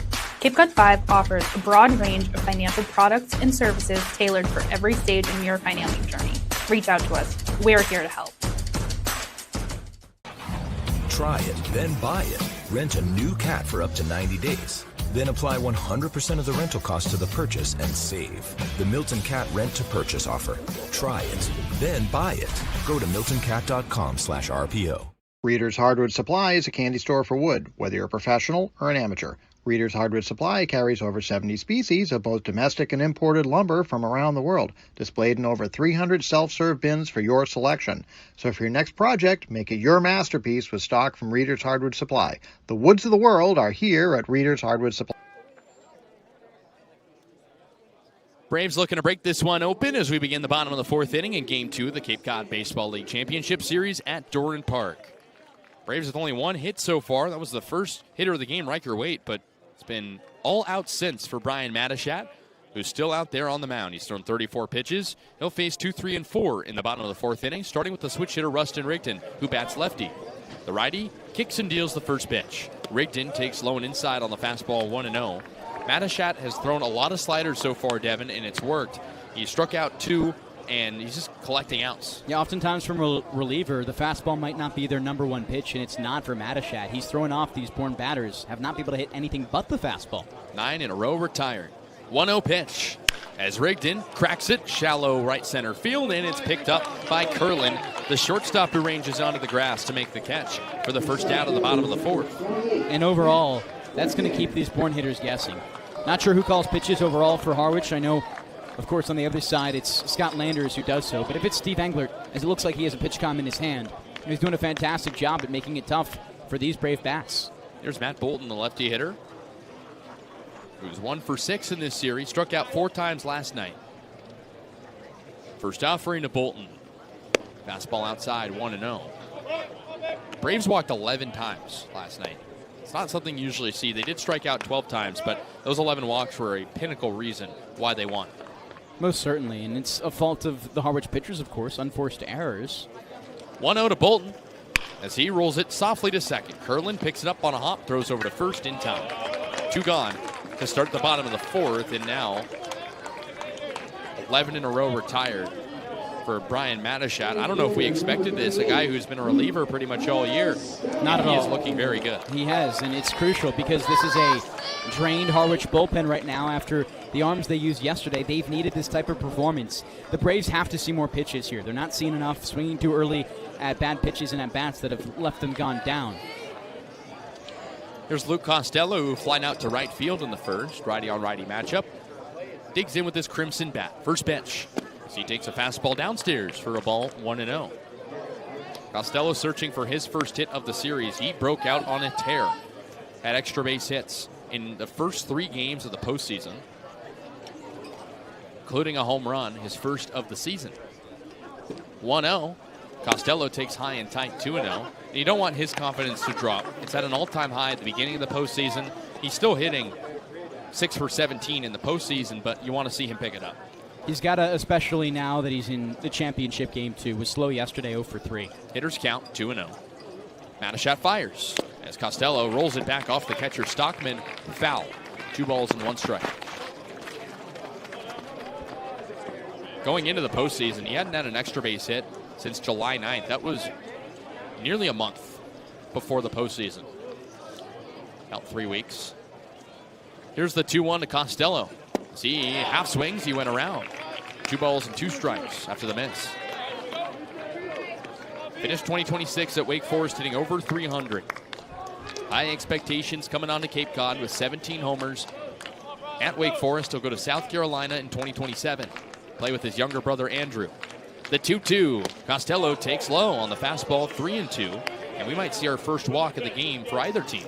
It's unbelievable saying that after yesterday, where we saw a plethora from both sides, especially Harwich, as we mentioned. On the other side, the Braves threw 4 walks. 11 thrown by Harwich last night. Command has been good so far in this one, though. 3-2 on Luke Costello. He waits. Here's the turn and the pitch. Costello swings and misses. 12 straight retired for Brian Matachat. His third strikeout, and it's 3 up, 3 down in the bottom of the fourth. We head to the top of the fifth, 0-0 in Game 2 of the CCBL Championship Series in Bourne.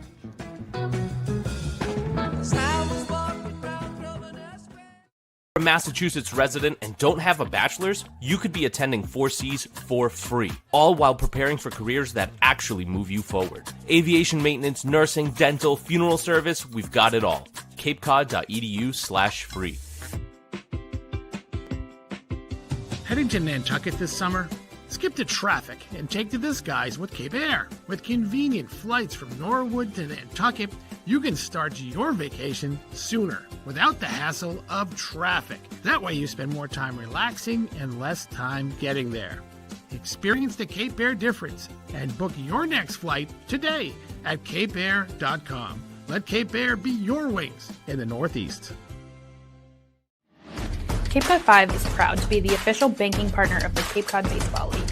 Cape Cod 5 offers a broad range of financial products and services tailored for every stage in your financial journey. Reach out to us. We're here to help.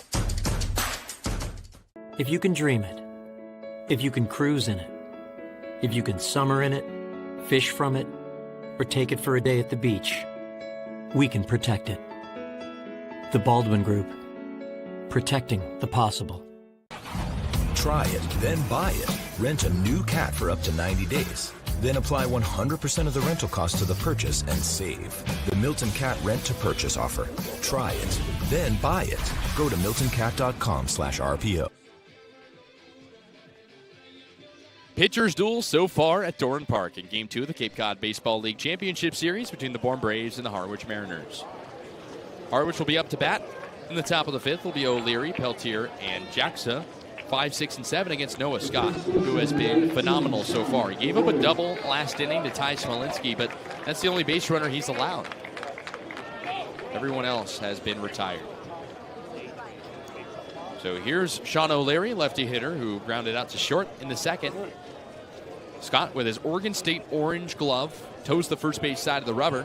Now he rocks and fires home. As O'Leary takes a strike on the outside corner off a fastball, 0-1. And in the pitcher's duel we see right now, both pretty much perfect except for one batter, one hit for each side. It's going to come at a point and a tipping point for either of these guys. It's just who breaks first.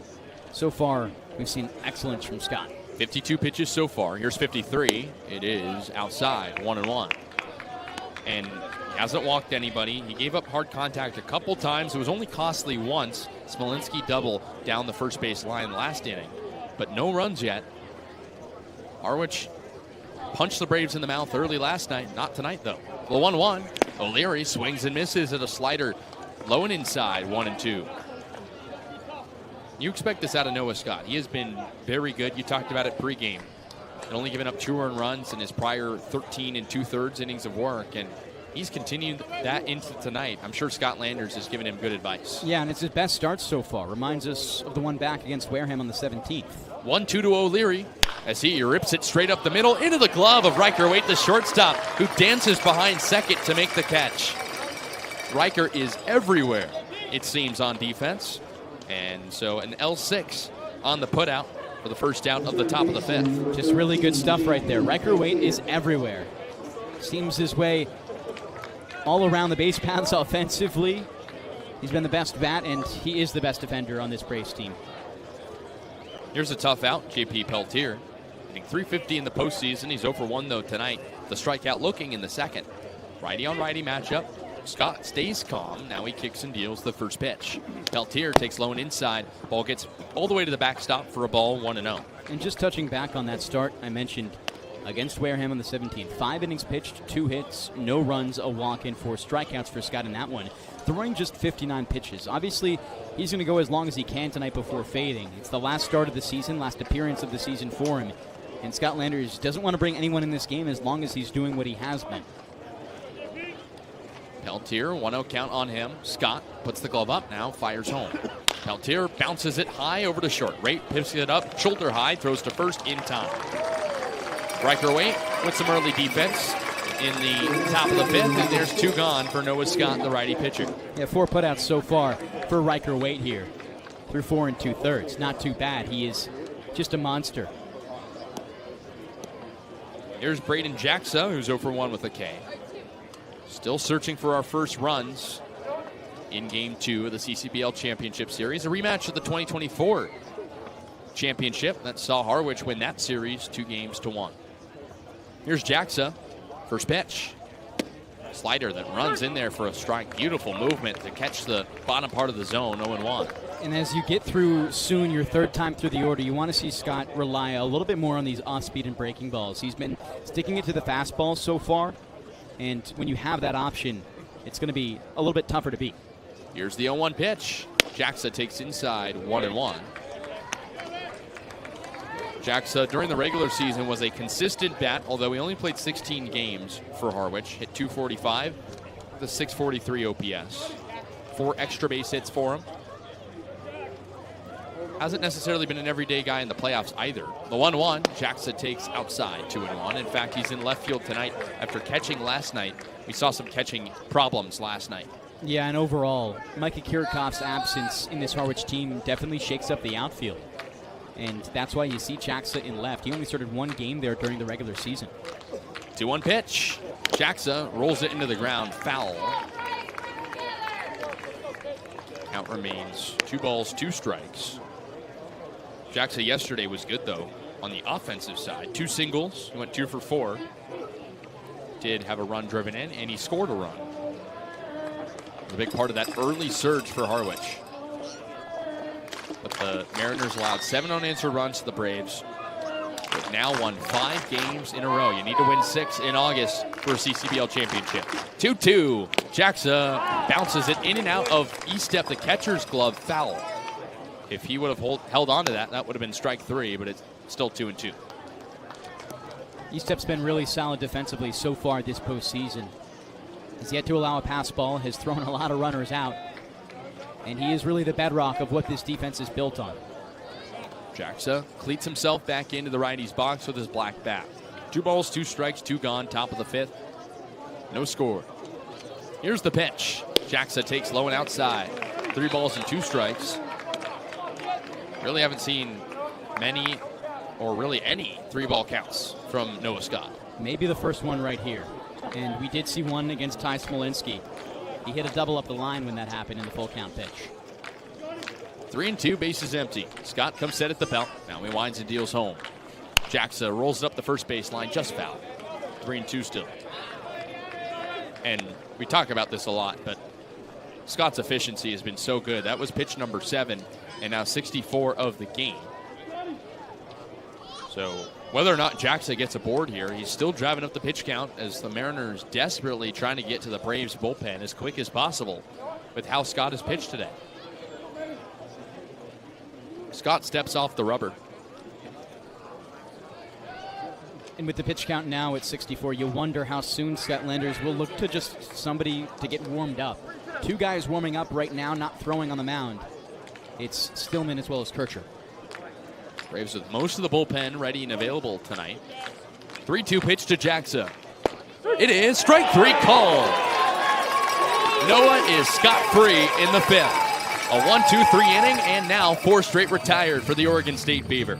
We head to the bottom of the 5th. 0-0 in Game 2 of the CCBL Championship Series at Bourne.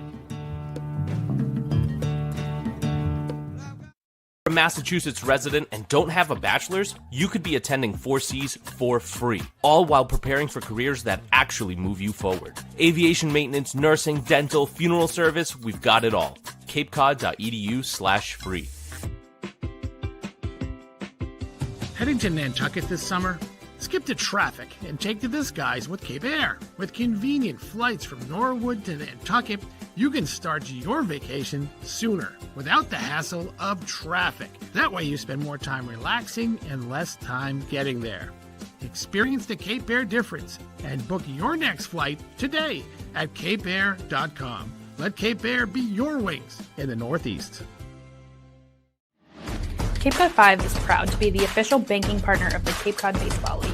Cape Cod 5 offers a broad range of financial products and services tailored for every stage in your financial journey. Reach out to us. We're here to help. If you can dream it, if you can cruise in it, if you can summer in it, fish from it, or take it for a day at the beach, we can protect it. The Baldwin Group. Protecting the possible. Try it, then buy it. Rent a new cat for up to 90 days. Then apply 100% of the rental cost to the purchase and save. The Milton Cat Rent to Purchase offer. Try it, then buy it. Go to miltoncat.com/RPO. What a game so far, if you like pitching. Game 2 of the CCBL Championship Series at Dorn Park in Bourne. Braves up 1-0 in the series. Mariners with their backs up against the wall. It'll be Farrell, Osterhaus, and Hawk due up for the Braves, 5, 6, and 7. As they look to blow this game open. I've not had a base runner, though, since the first inning. The righty pitcher, Brian Matachat, still out there, has retired 12 in a row, going back to the first after he gave up a leadoff single to Riker Waite. He struck out 3 and a lot of soft contact on the ground. Here's Max Farrell, a speedy first baseman who digs into the righty's box. And Devon, the Braves just need a tone setter right now. They do. They need to break this game open a little bit. And we just haven't really seen the Braves threatened since Riker Waite's first at-bat of the game. Here's Farrell, first offering, as he skies it high in the airs. Shallow center. Larson to his right, toward left. He makes the catch, cap high. 1 pitch, 1 out to start the bottom of the 5th, and Matachat only up to 45 pitches. And now he ties his longest appearance on the season through 4 1/3 innings pitched. Matachat is not a guy who goes long. Has not done that in a month and a half. And in that game had 58 pitches through 4 1/3. Casey, right now he's sitting at, like you said, a cool 45. 13 in a row retired, too. Here's Justin Osterhaus, lefty hitter, searching for his first hit of the series. The pitch, as he rolls it up the middle, off of Matachat's glove. He picks it up, underhand flip to first in time. Not only is he dealing on the mound, but he's playing defense, and there's 2 gone in the bottom of the 5th. And if he escapes through 5 innings with less than 50 pitches, the Braves have to be upset with themselves. You got to see more, and that's just not what it's been. If you don't swing at a pitch for 5 consecutive innings, you go to 45 pitches, and he's on that pace. 2-pitch innings so far for him. Here's Austin Hawk, righty hitter, who is hitless in back-to-back games after starting the postseason on a tear. Still hitting nearly 500 in the postseason, though. First pitch to the righty, he shows bunt, pulls it back. It's called a strike, 0-1. 2 extra base hits for him, 8 RBI. He leads the Braves in postseason RBI. Luke Costello and Riker Waite behind him. But nothing recently for Hawk. 0-1 as Austin lifts it right side, foul off the screen. 0-2.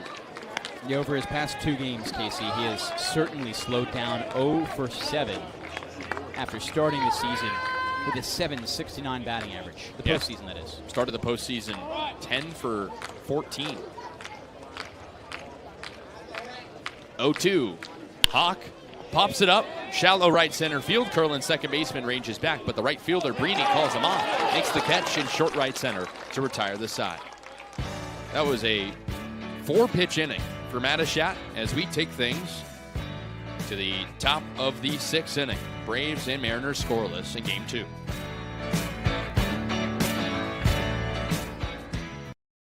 Cape Cod 5 is proud to be the official banking partner of the Cape Cod Baseball League. Cape Cod 5 offers a broad range of financial products and services tailored for every stage in your financing journey. Reach out to us. We're here to help. Life can be full of surprises, but Eastern Propane and Oil is always just a call away.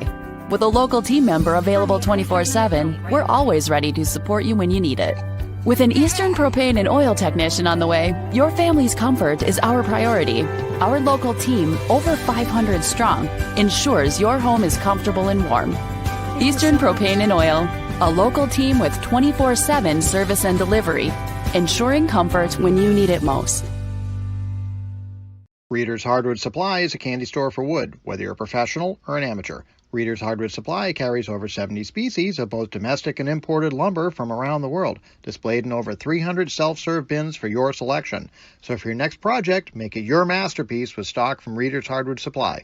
The woods of the world are here at Reader's Hardwood Supply. If you can dream it, if you can cruise in it, if you can summer in it, fish from it, or take it for a day at the beach, we can protect it. The Baldwin Group. Protecting the possible.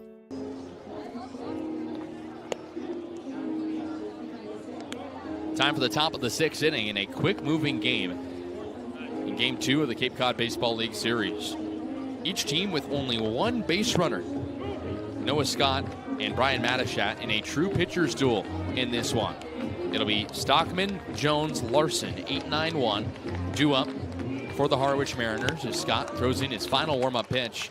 He's thrown 65 pitches, just that double allowed in the 4th. No walks and 4 strikeouts. It's just who's going to break first between Matachat and Scott.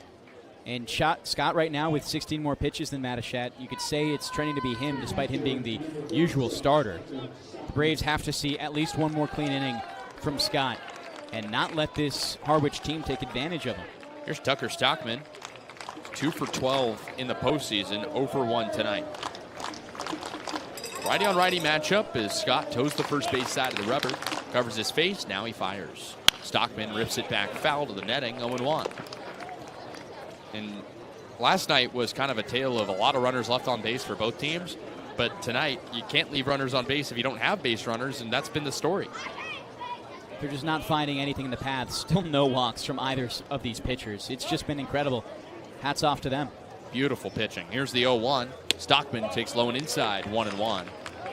I mean, for context, the Braves on offense walked 11 times, dealt 4 walks on the pitching side.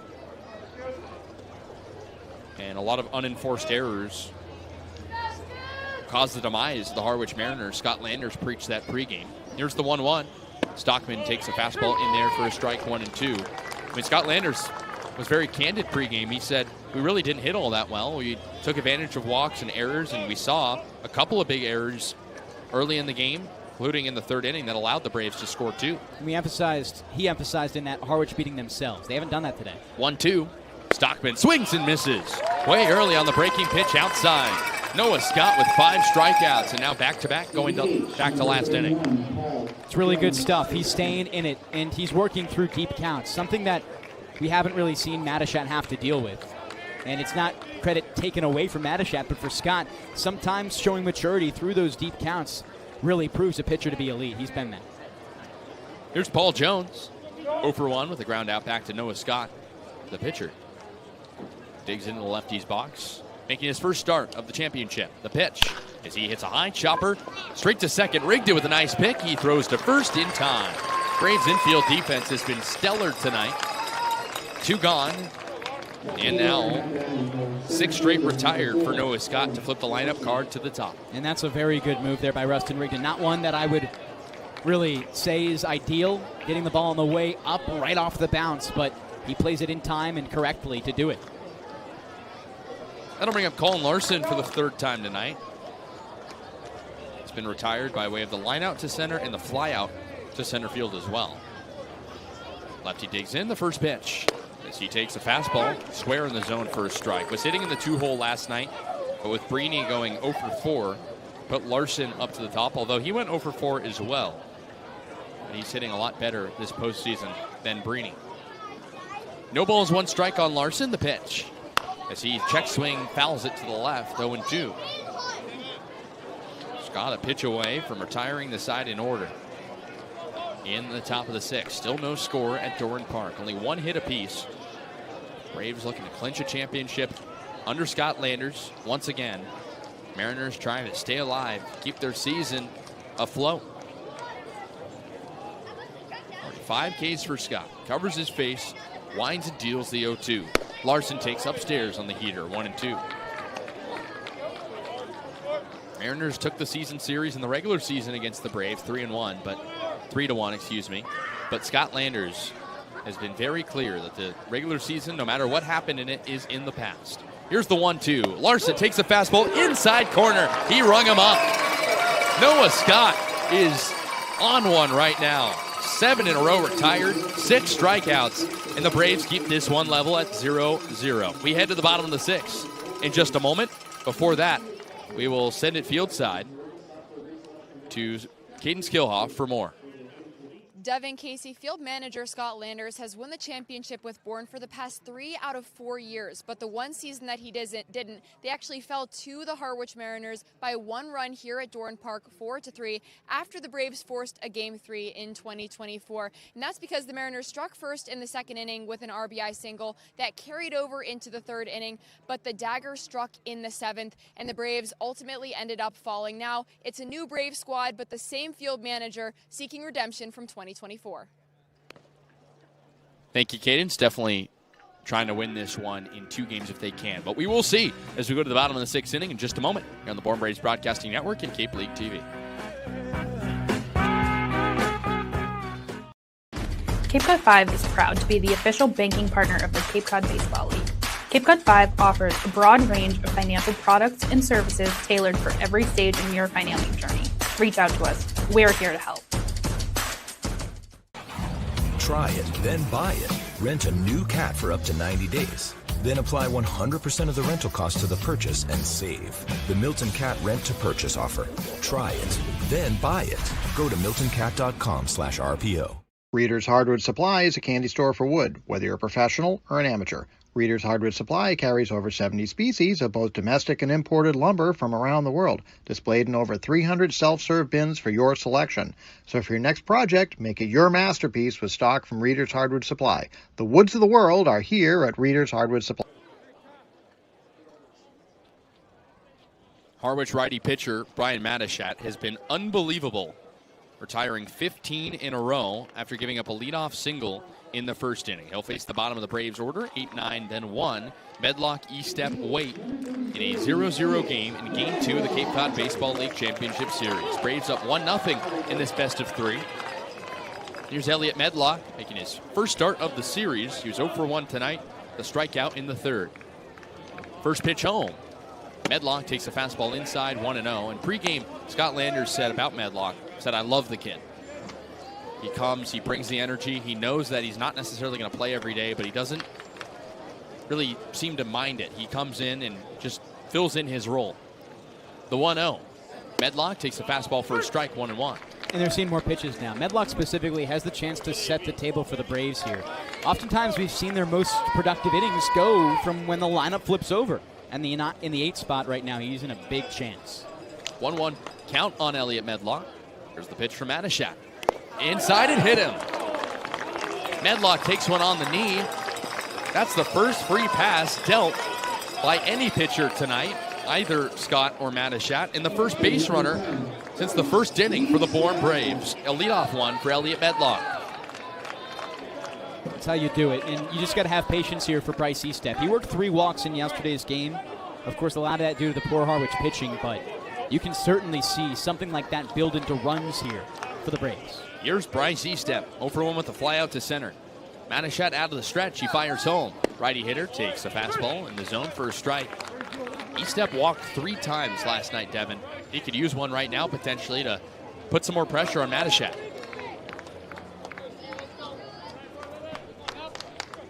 No balls, 1 strike on Bryce E-Step. Toss back to first. Medlock just barely safe. Head first dive, and he gets the jersey dirty. He stole a base in yesterday's game. He was 1 for 1 in the regular season as well. That could be, again, something to really boost this Braves team, playing small ball manufacturing runs. Had arguably the biggest hit of the game last night, a pinch hit double to drive in 2. E-Step waits the 0-1. Upstairs, 1-1. Like I said, E-Step was very patient last night. Probably his most patient game of the season. Did go 0 for 2 and has struggled at the plate largely this postseason, but you'll take 3 walks. 137 batting average in the regular season as well. That patience is going to be necessary for him to produce at the highest level. 1 ball, 1 strike. The pitch, he shows bunt. He gets it down. Up the 3rd base line, it goes foul. Just barely halfway up the line. Count goes to 1-2. That looked to be a perfect bunt, but it just tailed foul. It was. It almost sat in the grass right where you want it.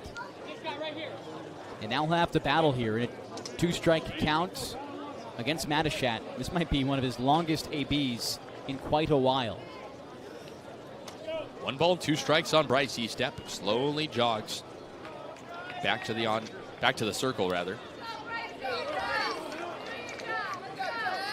Picks up his gray bat. With Medlock at first, nobody out. Bottom of the 6th inning, no score.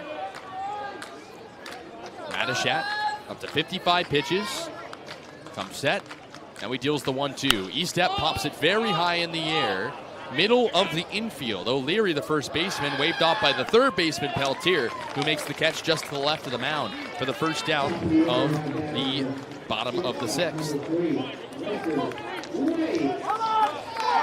We'll bring up Riker Waite, who has the only Braves hit so far in this one. 1 for 2 with a single, a stolen base, and a strikeout. Singled to lead off the game, and then it was 15 in a row retired for Brian Madishat, the righty pitcher, who's making so far his best appearance of the season. He's eyeing a quality start.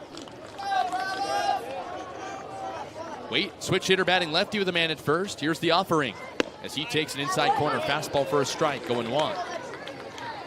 Braves up 1-0 in the series after a 7-3 win last night. Lost to the Mariners in 2024 in the Cape Cod Baseball League Championship, the only year in which Scott Landers did not win a title as manager. Another throw to first. Medlock safe without a slide. It's a great pickoff move from Madishat. You got to see Medlock sliding there in the future.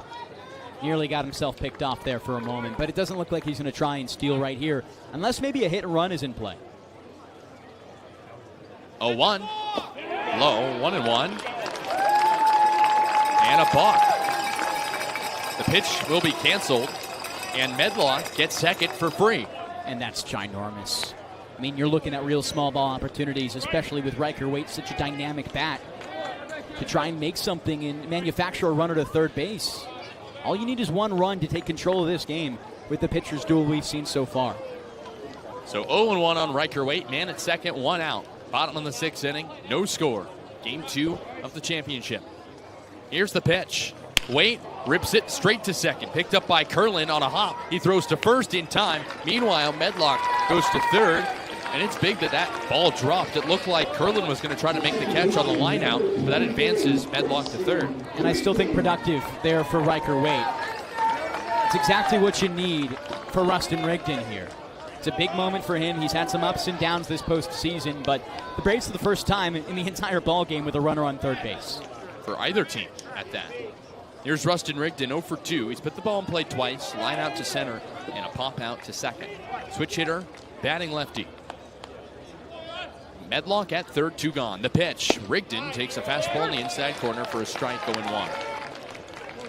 Rigdon this postseason, 5 for 19 overall. 1 extra base hit, 3 RBI. A 1 pitch. Rigdon swings and misses. No balls and 2 strikes. I think you really have to have it here. These chances have been so few and far between for the Braves, and if they spoil it, they could be looking back at this inning as one where maybe they could have taken control of the game. Madishat comes set. Trying for the K, the 0-2. Rigdon takes inside. Nearly hit him. It's a ball, though, 1-2. And I think this is going to be Madishat's last inning. He's up to now 61 pitches. He's lost a touch of control this frame compared to his other ones. Just 1. Free pass so far. The 1-2. Rigdon takes inside. That one nearly hit him, too. And on the knees on the heater, 2-2. And it is his longest outing of the year. Biggest one previously was 58 pitches back on June 30th. Longest by innings as well. By far. He's gone 5 2/3 scoreless. Man at third, though, for the Braves. 2 gone. 2-2 pitch. Here it comes. Rigdon rolls it softly to second. Curlin charges. Picks it up between his feet. Slings to first in time. Big defense for Harwich. In the bottom of the 6th, we take things to the top of the 7th, scoreless in Game 2 of the CCBL Championship Series at Dorn Park.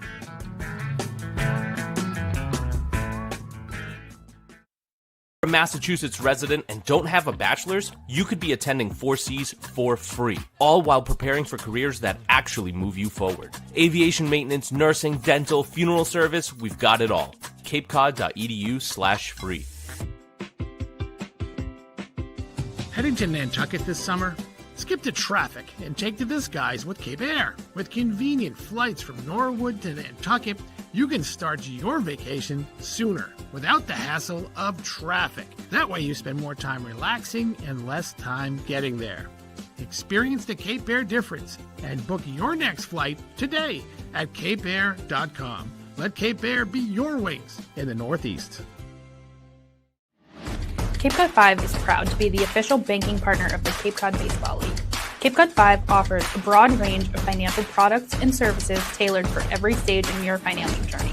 Reach out to us. We're here to help.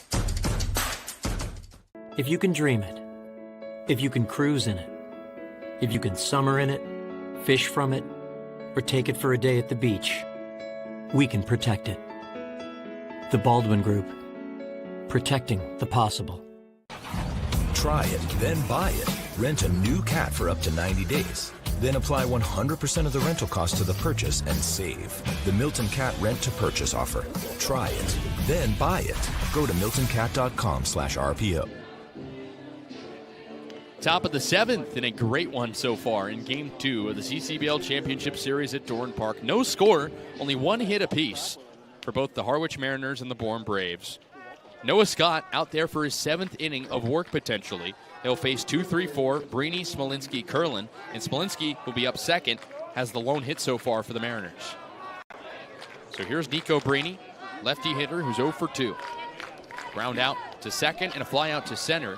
He's 0 for 6 in the series with just one walk. Scott up to 74 pitches. This will likely be his last inning, barring a very quick one. He toes the first base side of the rubber. Breeny digs in on the left side. First pitch home. Breeny shows bunt. He gets a good one down at the third base line. It sits on the grass, and that's a single. Estep was the first to get for it, the catcher, but no throw to first, and that's a perfect bunt and the first hit of the series for Nico Breeny. Just exceptional right there from Nico Breeny. In a big moment, he starts things out strong, and now it's Pandora's box for Harwich. How do they open this up with small ball, a runner on with no outs for the first time today? Here's Ty Smolinski, who had an extra base hit in the 4th, a double up the first base line. Man, oh man, Harwich would love another one from him here. Scott out of the stretch. Righty pitcher against the lefty hitter. The offering. Smolinski takes the fastball outside, 1-0. And for how much Smolinski has shown inconsistency this postseason, you wouldn't really want anyone else up besides him, the league MVP. Yeah, and he's been big in this game. He is a 3-run homer to send Harwich to the championship essentially 2 days ago. He's been big. 1-0. Smolinski takes outside, 2-0. Big lead over at first for Breeny. Harwich led the Cape Cod Baseball League in stolen bases in the regular season. Do you think you send Breeny here? I don't think you send him. I think you more think about a bunt for Smolinski here. Although you might want to just have him swing the bat with how good he has been this season. 2 balls, no strikes, man at first. Toss over to first, and Breeny safe. That was the first hit given up by Scott since the 4th inning. Only his second base runner given up. No walks or free passes dealt yet. And he had 8 retired consecutively in that span. 2 balls, no strikes on Smolinski. His white bat, he waits the pitch as he swings and misses at a high heater for strike 1. 836 OPS in the postseason for Smolinski. He's been more patient. Only has 5 total hits in the postseason, but he's done a better job at taking pitches and getting on base. Had a homer 2 games ago against YD. A throw over to first, nothing doing. And that was a huge clutch home run for Smolinski. A 3-run shot against YD to tie up the game and eventually win the series against the Red Sox. 2 balls, 1 strike on Ty Smolinski. Man at first, the pitch. As Smolinski lifts it up in the air. Left center field. Osterhaus ranges back toward the track. He looks up. It is gone. Ty Smolinski leaves the yard. A 2-run homer. And hold on a moment. The umpires are maybe telling Smolinski that this one is a ground rule double. It bounced clean at a spot right over the fence where there are plenty of fans. It likely would have hit the fans, and it was a clear bounce. They're going to conference over this one, but by appearance, Kasey, it seemed as though it may have been a ground rule double. Or an automatic double, excuse me. All 4 umpires usually have 3 in the Cape Cod Baseball League, but 4 here for the championship. Huddling just to the right of the pitcher's mound. That is a huge call coming up. I mean, it's either a 2-0 game or still 0-0 with the middle of the Harwich order coming up. Granted, nobody out for the Mariners, but Smolinski going the other way. So much raw power. We'll see. This is a really crucial call because it could have gone either way. And they say an automatic double. Steve Englert's not even going to argue it. He just scoffs and walks back to the dugout. Saw a similar call in Game 2 against Kaydence. It ended up in a triple for the Harbor Hawks. So instead of a 2-0 game, it's still 0-0. And Scott Landers comes out to take the baseball away from Noah Scott. He went 6+, very strong, striking out 5, giving up 3 hits, no runs, but he leaves 2 on for Aiden Stillman. We will step aside for a short break here on the Bourne Braves Broadcasting Network and Cape League TV.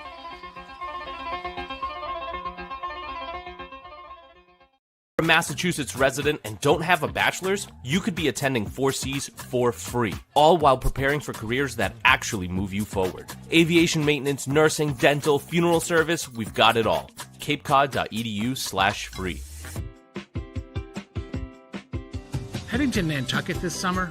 Skip the traffic and take to the skies with Cape Air. With convenient flights from Norwood to Nantucket, you can start your vacation sooner without the hassle of traffic. That way you spend more time relaxing and less time getting there. Experience the Cape Air difference and book your next flight today at capeair.com. Let Cape Air be your wings in the Northeast. If you can dream it, if you can cruise in it, if you can summer. Welcome back to Dorn Park. A reminder, Keystone Place at Buzzards Bay is Bourne's premier senior living community. Conveniently located adjacent to the Cape Cod Canal, visit them at KeystonePlace@BuzzardsBay.com. Plus, Marty Chevrolet is your dealer for the people. They proudly support the Bourne Braves baseball team. See all their cars and trucks at MartyChevrolet.com and go Braves. And Cape Cod Healthcare is committed to excellence and compassion in everything they do, like helping people maintain active lifestyles. With an innovative orthopedic program that combines advanced techniques and leading-edge technology with highly specialized experts, this team is focused on getting you back to doing the things you love in the place you love. Cape Cod Healthcare, caring, commitment, and community. As the Braves find themselves in a bit of a hole they need to climb out of. The new pitcher is Aiden Stillman, Devon, runners on second and third, and nobody out in the top of the seventh. How crucial is this for Harwich? I mean, you couldn't even imagine 2 runners on both in scoring position for those first 6 innings. And now you get that opportunity. It has to be small ball here. You have to look to not strike out and hit sack flies. Frankly, Kasey, if they don't score anything here, it is the utmost failure of any inning they've had so far this postseason. Mariners struck first in Game 1, scoring 3 runs in the second inning. Looking to draw first blood tonight. It's been a quick game, not much hitting until now. Inning started with a single off a bunt from Nico Brini, an automatic double from Ty Smolinski. Runners on second and third, nobody out for Aiden Stillman, the lefty pitcher. Third lefty shown by the Bourne Braves this series. He'll face Kate Curlin to start, who's popped out twice in the infield. Braves infield coming in. They would love to make a potential play at the plate. Curlin digs into the righty's box. Wonder if we see him try to butt one up the first base line.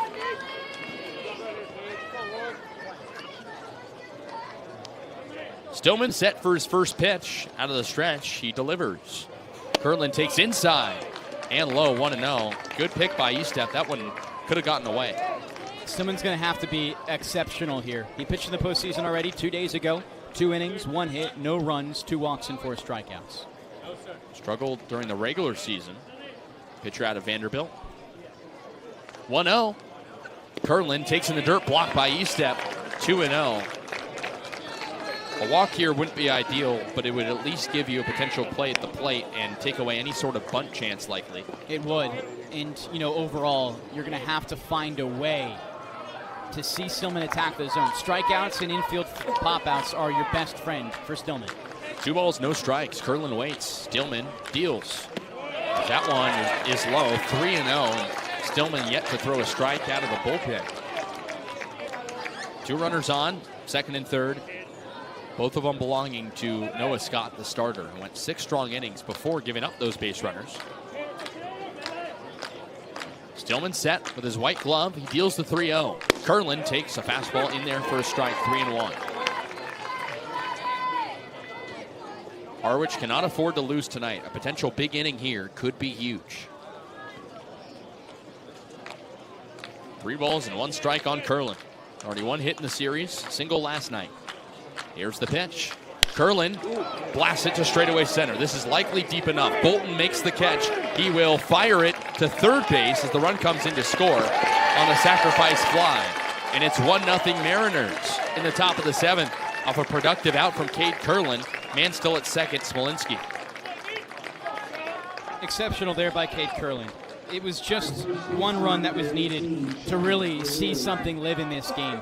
Although if you are Stillman, it's not the worst possible outcome.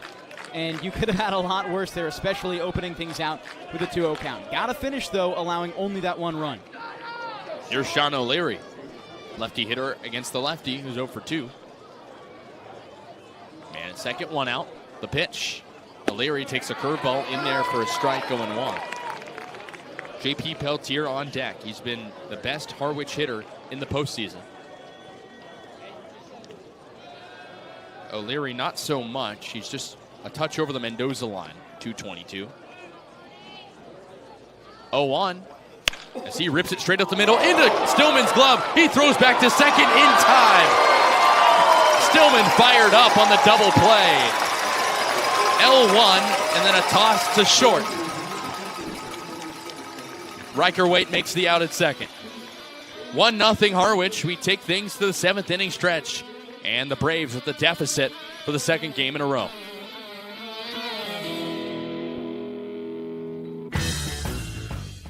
A Massachusetts resident and don't have a bachelor's, you could be attending 4Cs for free, all while preparing for careers that actually move you forward. Aviation maintenance, nursing, dental, funeral service, we've got it all. capecod.edu/free.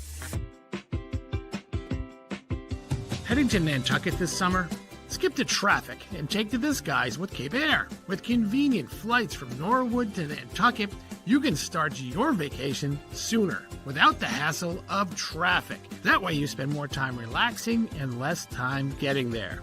Experience the Cape Air difference and book your next flight today at capeair.com. Let Cape Air be your wings in the Northeast.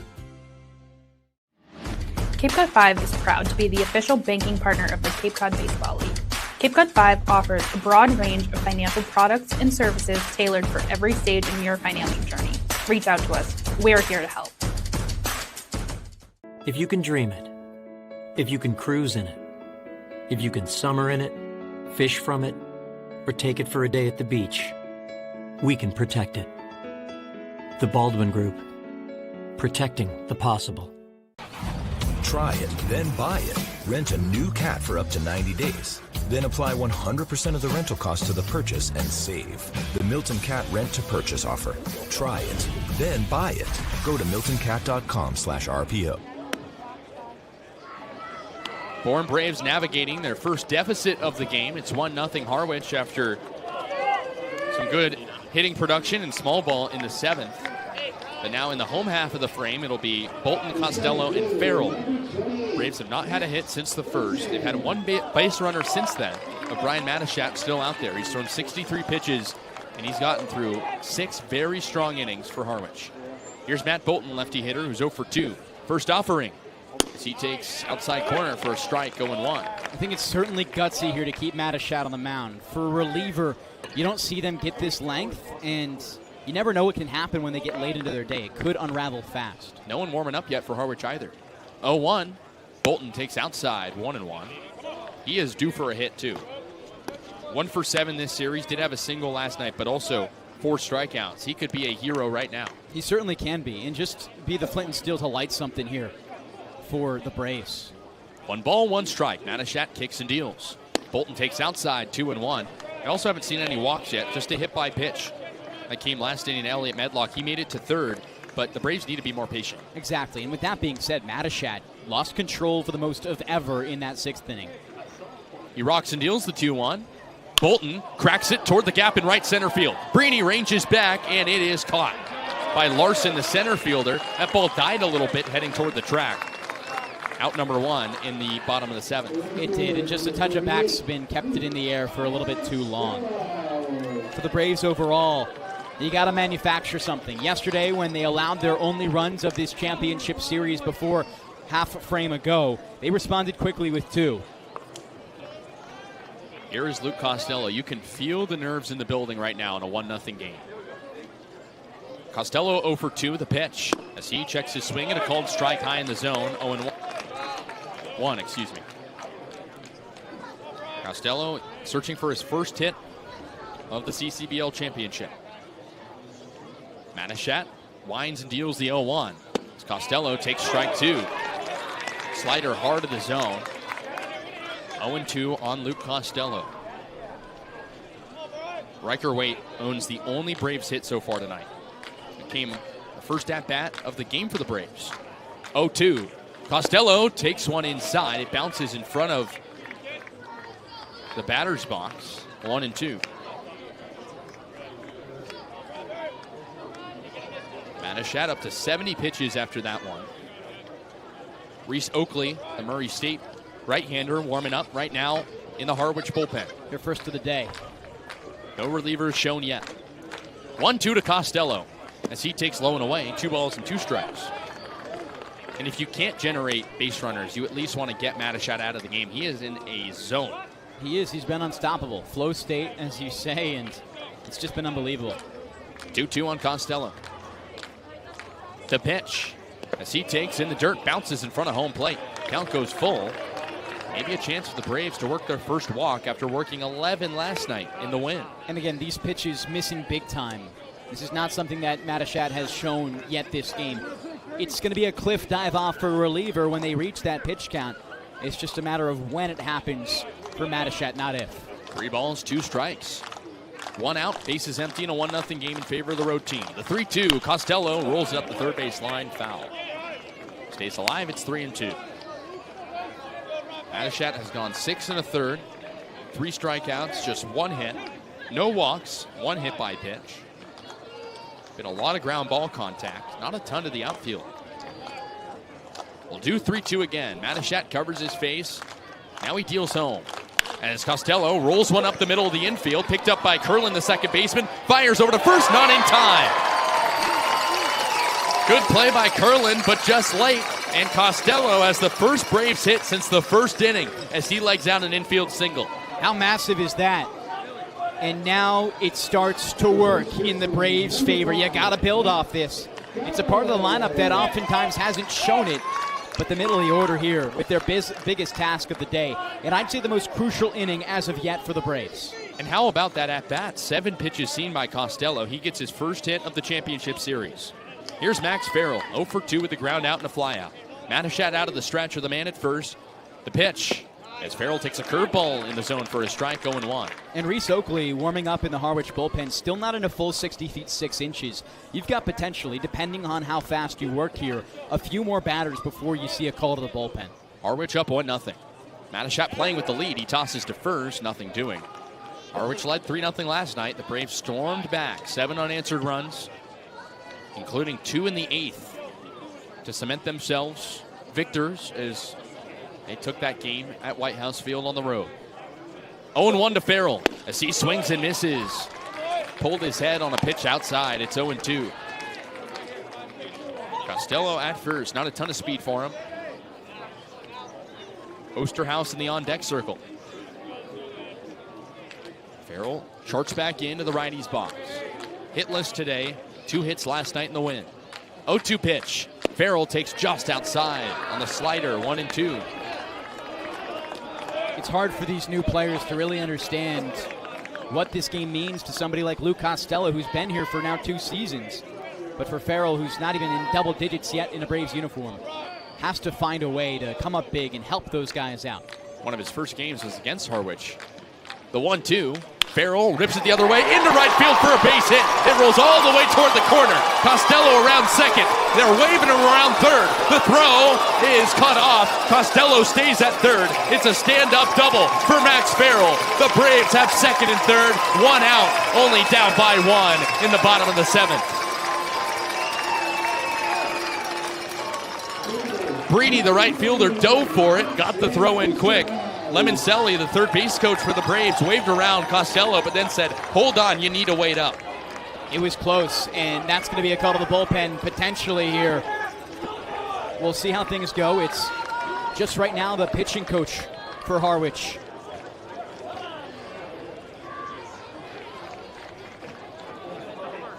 And this, again, a big moment overall. Hunter Dilworth out there for Harwich, buying time essentially for his bullpen. Like I said, it's going to come with a cliff dive off. It's not going to be gradual, and that's what we see. Great play, though, by Nico Brini in right. He actually bobbled it at first when he picked up the ball, made a bad route to it, but the throw back in was quick and on target. And if not, it would have led to a Luke Costello run to tie this ball game up. And he had to slide into the gravel. The warning track here at Jordan Park is not really a dirt. It's more of a gravel. And he put his body on the line. Yeah, he slipped, and he made a good throw back in after making an early mistake. Farrell at second. That was his second double of the series. Here's Justin Osterhaus with the corners in. Runners on second and third. Braves down by 1. First pitch to the lefty hitter as he rolls it up the first base line foul. And how about a backside line drive for Max Farrell as well? Just exceptional. I mean, that's what you have to have. And I look at Justin Osterhaus here in a moment. He has shown power to just get a ball into the outfield. Tied this game up with a sac fly. Take it one step at a time. 0-1. Here's the pitch to Osterhaus. Upstairs, he takes 1-1. Mattachat up to 80 pitches, more than he's ever pitched on Cape Cod. He's given up multiple hits in an inning for the first time all game. And that one from Farrell, the first extra base hit for the Braves. 1-1 the count. The pitch. Osterhaus lines it straight away center field. Is it deep enough? It's caught by Larson. They're sending Costello. No. He comes halfway down the line and goes back to third. The throw was up the line on the third base side, but that's a huge out number 2. Really, really big. And Osterhaus just got the inside of his barrel on it. Didn't get enough power, and great route by Colin Larson to catch it in stride and make the throw quickly, despite it being off target. Tying run at third. Go-ahead run at second for the Braves, down 1-0. Here's Austin Hawk, the righty hitter. Was on a tear to start the postseason. Has been cold in this series, 0 for 6. He's walked once. Righty-on-righty matchup. Mattachat trying to get through 7. The first pitch. Hawk takes in the dirt. It gets away from Stockman, but he blocks it just enough. It's 1-0. And this I see being the last batter of the day, no matter what, for Mattachat. How do you want your legacy in a Mariners uniform to live? You can go 7 innings scoreless, and that would be just the biggest thing in the world right now for Harwich. All the Braves need is a bloop to the outfield. 1-0. Hawk swings and misses. A big cut on an outside changeup. 1 ball and 1 strike. Got to give it to the Mariners defense. Struggled a lot last night. It's been a lot better today. Whether it's the play from Brini on the double to prevent the run or Larson's catch just a moment ago. 1-1. Hawk takes low. 2 balls and 1 strike. Medlock on deck. E-step in the hole. It's the bottom of the Braves order. Down 1-0 in a potential clincher. They can't think about that right now. Find themselves in a 1-0 deficit. Harwich with its season on the line. The latter stages of this game. 2-1 to Austin Hawk as he takes upstairs. 3 balls and 1 strike. Do you give him the green light here? I don't. I think you've seen the control from Mattachat just not be there, even going back into the 6th. I think you sit on this one, and if you're Hawk, you take your chances in a 3-2 count. 84 pitches, now 85, for Mattachat. 3-1 pitch. Hawk checks his swing and a called strike on the outside corner. 3-2. This is the biggest pitch of the game coming up so far. Second and third for the Braves. 2 gone, bottom of the 7th, down 1-0. Each team with 3 hits. No walks yet for Mattachat. He's set on the first base side of the rubber. Deals the 3-2. Hawk rolls it foul, third base side of the dugout. Count stays 3-2.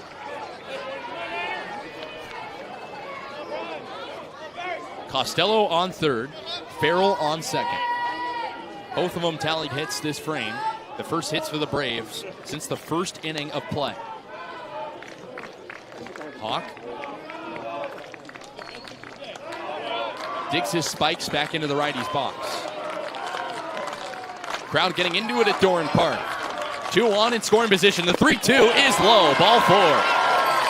Bases loaded for the Braves off the first walk thrown by Matachat. And he's nearing 90 pitches.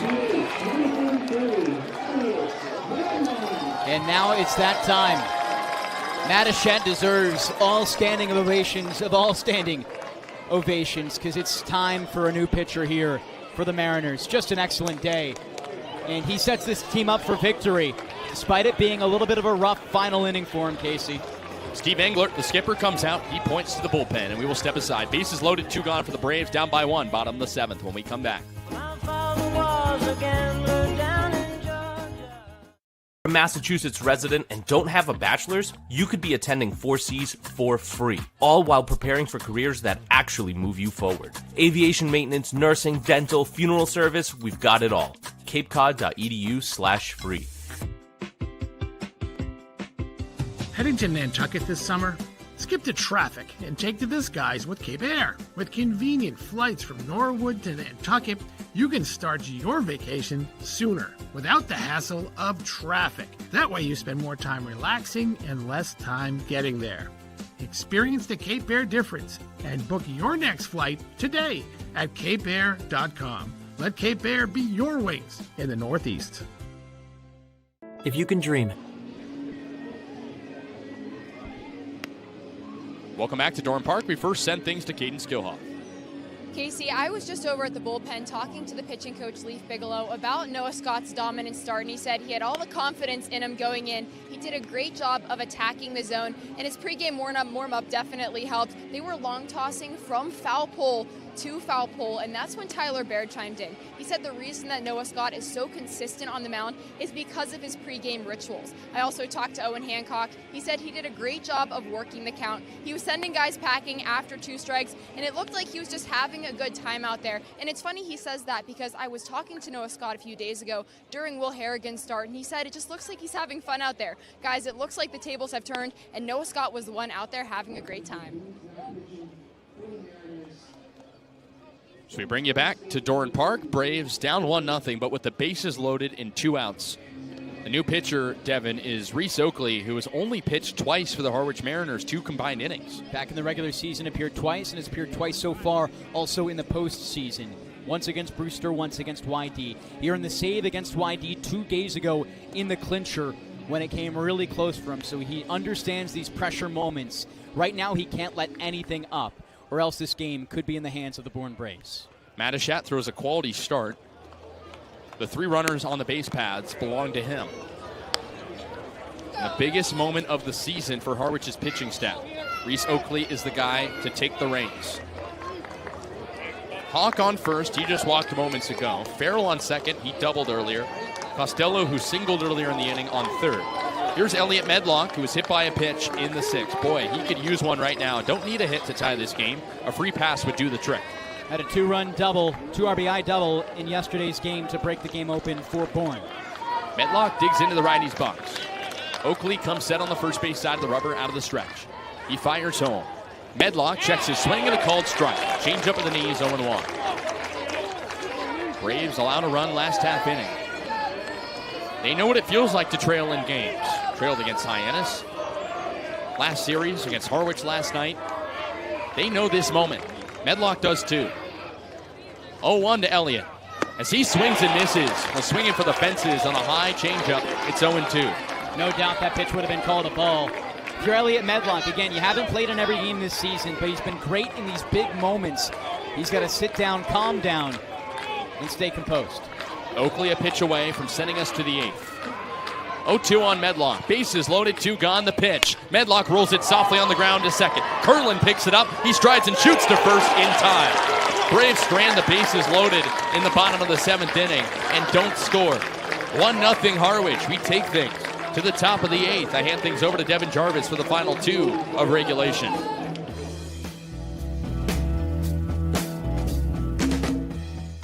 A Massachusetts resident and don't have a bachelor's, you could be attending 4Cs for free, all while preparing for careers that actually move you forward. Aviation maintenance, nursing, dental, funeral service, we've got it all. capecod.edu/free. Heading to Nantucket this summer? Skip the traffic and take to the skies with Cape Air. With convenient flights from Norwood to Nantucket, you can start your vacation sooner without the hassle of traffic. That way you spend more time relaxing and less time getting there. Experience the Cape Air difference and book your next flight today at capeair.com. Let Cape Air be your wings in the Northeast. Cape Cod 5 is proud to be the official banking partner of the Cape Cod Baseball League. Cape Cod 5 offers a broad range of financial products and services tailored for every stage in your financial journey. Reach out to us. We're here to help. If you can dream it, if you can cruise in it, if you can summer in it, fish from it, or take it for a day at the beach, we can protect it. The Baldwin Group. Protecting the possible. Try it, then buy it. Rent a new cat for up to 90 days. Then apply 100% of the rental cost to the purchase and save. The Milton Cat Rent to Purchase offer. Try it, then buy it. Go to miltoncat.com/RPO. Doran Park is a pressure cooker, and the Bourne Braves sit in here with a big chance to keep things at a minimum for the Harwich Mariners. We welcome you to the top of the 8th inning in the second game of the Cape Cod Baseball League Championship Series. Aiden Stillman out there on the mound for his first fresh inning of work. Kasey, he relieved duties of Noah Scott, who threw 6 innings, 3 hits, 1 run ball, with no walks and 6 strikeouts. Stranded 2 runners, one of them came to score, but Stillman got the double play to end the frame. Yeah, that was huge from Stillman. I mean, we thought we saw a 2-run homer from Smolinski. 1-0 game is so much different. You got to give it to Stillman. You just got to hold the line here. Send us to the bottom of the 8th. The lefty will see at least 3 righties here. It's J.P. Peltier to start. Peltier digs in the back of the righty's box. Stillman, the lefty on the mound, looks in, kicks and fires the first pitch home. Peltier takes a strike on the inside edge. He's 0 for 2, a strikeout and a ground out to shortstop. It was really the first time we saw any life from this Harwich Mariners offense 1 frame ago in the top of the 7th. It's 1-0 in favor of Harwich. Stillman set at his chest. Out of the stretch he works, looks in and fires home. Peltier takes inside a ball. And the count goes to 1 ball and 1 strike with no outs and nobody on. Peltier transferring to Kentucky next year. He's been big for the Mariners in the playoffs, and I'm sure the Wildcats are loving what he's showing right now, representing them. 1 ball, 1 strike. Stillman looks in, kicks, and here's the pitch. Peltier takes the curveball for a strike in the top of the zone. And you need the Braves to rally around the pitching. I mean, it's been so good this game. They did give up 1 run, but they have to get a big inning from Stillman. I want to see him fired up on the way back to the dugout. 1 ball and 2 strikes. Stillman with a chance to get his first K so far this evening. Pitch comes home. Peltier takes low. Kasey, it seems obvious, but how important is a 1-2-3 inning here for the Braves? It's huge. I mean, just for the morale of the team, but also you still have to play a 9th inning. You want to be efficient, get Stillman his reps, but also be careful of his pitch count. Stillman in a 2-2 count. Looks in against the righty batter in Peltier. Dishes the pitch home. Peltier cracks it deep to right center field. Large chase for the center fielder in Bolton. He ranges over and makes the grab on the run. A big first down on hard contact to Aiden Stillman. 1 down in the top of the 8th. I think every Braves fan held their breath for just a second. And that ball was hit hard, and it was hit the other way. But good play from Bolton. Oh, so reliable in making his routes. Now the 3rd batter here, rather 4th of the day. It's Braden Jackson, 0 for 2 with 2 strikeouts. Both came at the hand of Noah Scott. Stillman's first pitch as he toes the third base side. Comes home. Jackson swings and misses on the inside fastball. Stillman has had a high ceiling with this team, but overall it's been a story of struggles for the Vandy left-hander. In the playoffs, 2 innings pitched, 1 hit, no runs against Hyannis 2 days ago. Bouncing back on 48 hours rest of just 39 pitches. 0-1 comes home. Jackson rips and misses. 0-2 the count. Back in the regular season, the story was different for Stillman. An ERA with Bourne of 8.25 in the month of July, up at 11.5. He did not have a start with anything less than an earned run. In his relief appearances, he has yet to allow an earned run on this season. 0-2, the pitch comes into Jackson. Slider misses outside. And that seems to be the role he thrives in, Kasey. Was with this team at the start of the summer. in a starting role before leaving for Team USA and joining back at the end. Tim Corbin, skipper for Vanderbilt, has emphasized finishing what you started. 1-2 for Stillman, the lefty. Fires home to Jackson. He takes strike 3, dead center. 2 down in top 8.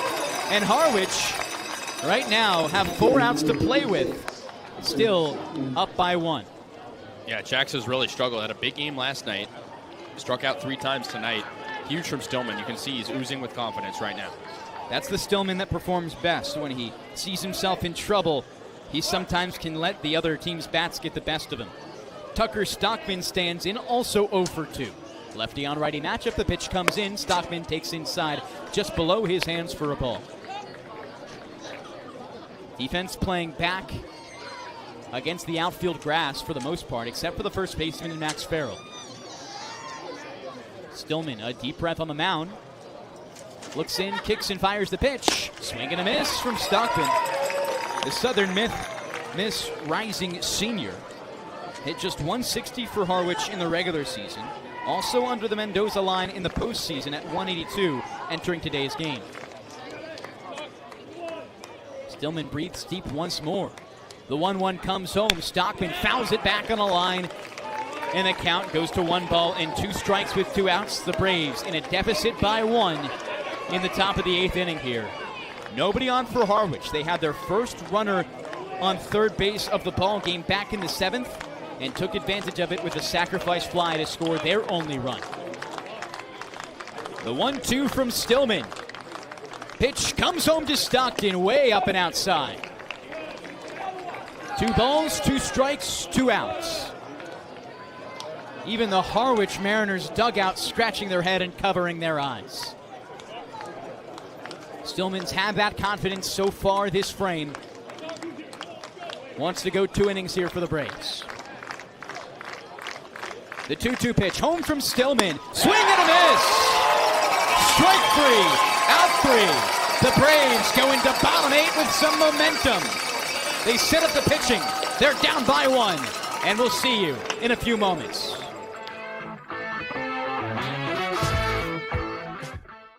A Massachusetts resident and don't have a bachelor's, you could be attending 4Cs for free, all while preparing for careers that actually move you forward. Aviation maintenance, nursing, dental, funeral service, we've got it all. capecod.edu/free. Heading to Nantucket this summer?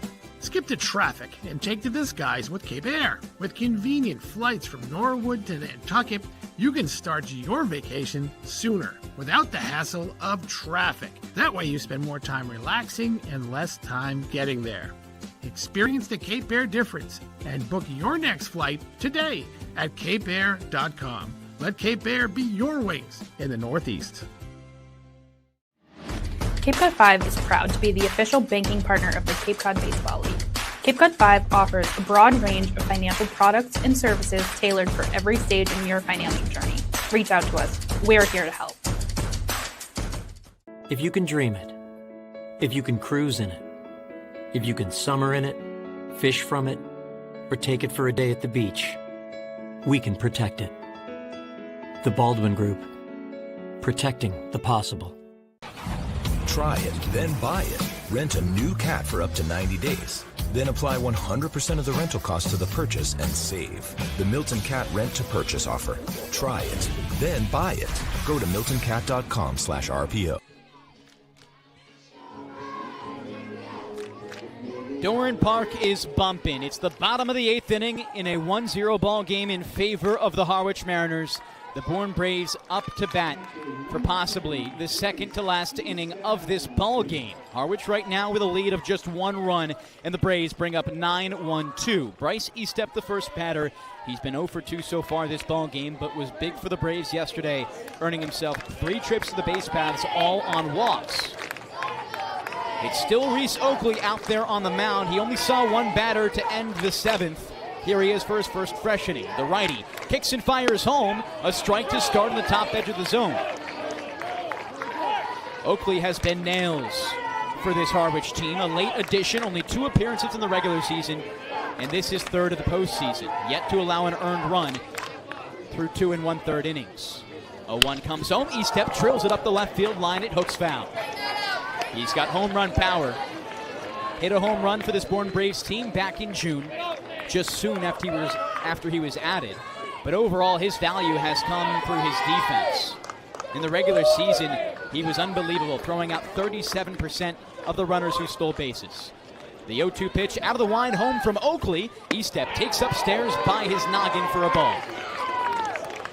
Need to take some more pitches. Oakley fresh out of the bullpen, like you said. E-step had a great eye last night. He's been a little bit more ambitious tonight. Need him to choke up and protect. He sits in the back of the box. Oakley comes home with a 1-2 pitch. E-step takes strike 3. Inside edge, he looks it down. 1 down in the bottom of the 8th for the Mariners. To the top of the lineup we go. If the playoffs were to end today, the Braves would have an MVP candidate in Riker Waite. That's what he's been so far this postseason. A hit in this game, the first one of the day. He's 1 for 3 right now, 0 for 2 in his last 2 plate appearances. First pitch home from the righty, Oakley to the switch hitter hitting left. Waite takes outside, the breaking ball misses. 1 ball, no strikes, 1 out in the bottom of the 8th. 1-0 Harwich leads with nobody in the base paths. A deep breath for Oakley. He looks in, fires the 1-0 home. Waite hits, maybe hit, no, it just misses him. Thought we heard contact against him. Waite doesn't flinch.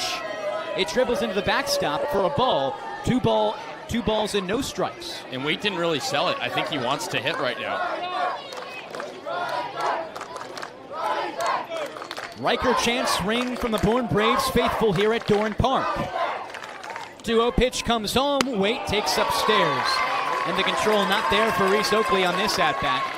In his first postseason appearance, he did struggle with the walk. In just 1 1/3 pitched, allowed 1 hit and 3 walks, as well as an intentional walk. None so far in this one. Waite is 3rd batter so far. 3-0 pitch comes in. Waite takes all the way. A ball that misses low. And the Braves have the tying runner in the base paths with just 1 out in the bottom of the 8th. And mind you, Riker Waite stole a base already in this game. I would not be shocked to see him at least take a big lead, put some pressure on Oakley. You bring up Rustin Rigdon, who struggled in this series. A big opportunity for his Vandy teammate to pick him up. Rigdon 1 for 4 with an RBI yesterday. He's 0 for 3 today. The switch hitter hits left against the righty pitcher. Oakley with a runner on first now. Fires from the stretch home. Rigdon takes outside. It misses for a ball. 1 ball, no strikes, 1 out, and now a bound meeting between Tucker Stockman as well as his arm in Reese Oakley. What's the conversation here, Kasey? It's to settle him down. Just a quick conversation on where he's missing. His misses have been close. We saw E-step with a pretty good AB, given the strikeout. Still pretty solid, considering a lot of those pitches were close on the zone, easy to lay off. But now you can't throw more balls. You can't walk 2 in a row. At this point in the game, the leash has to be tight for Steve Englert, the skipper of the Mariners. And there is action going in the Harwich bullpen. Rigdon digs back in. Vandy teammates at the plate and at first base.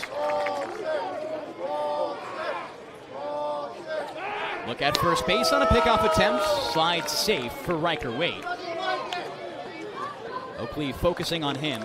That's also what the conversation could have been about, Kasey. What do you do with Riker Waite, a guy who is potent in the base paths? 54 stolen bases, his first Summer League appearance in the South Florida League 2 years ago.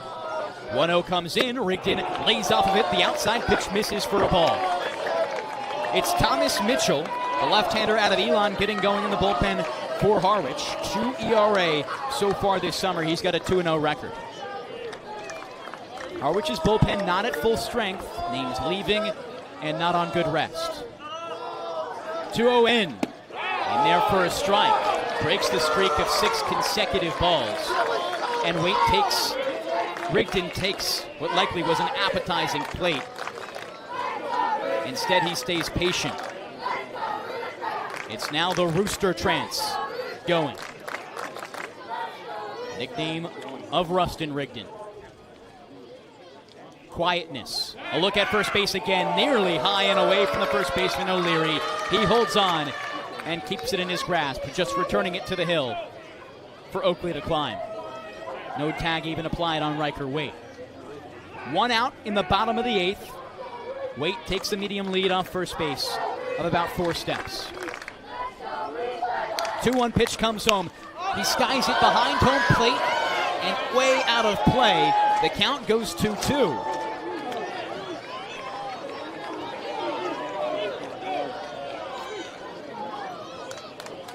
Rigdon battling here. He's had they tend to be streaky so far this summer with the Bourne Braves. An RBI yesterday.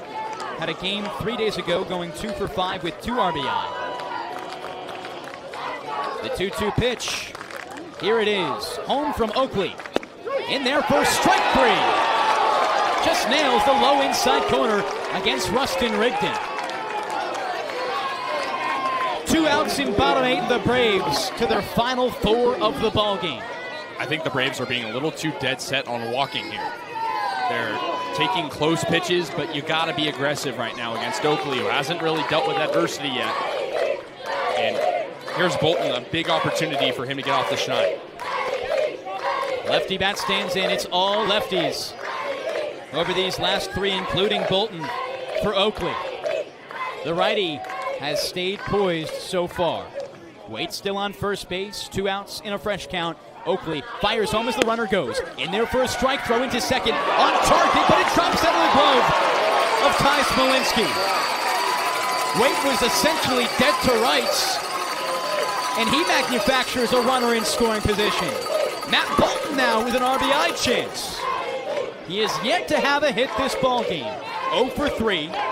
Hard contact at times, but he needs hard contact in a gap here.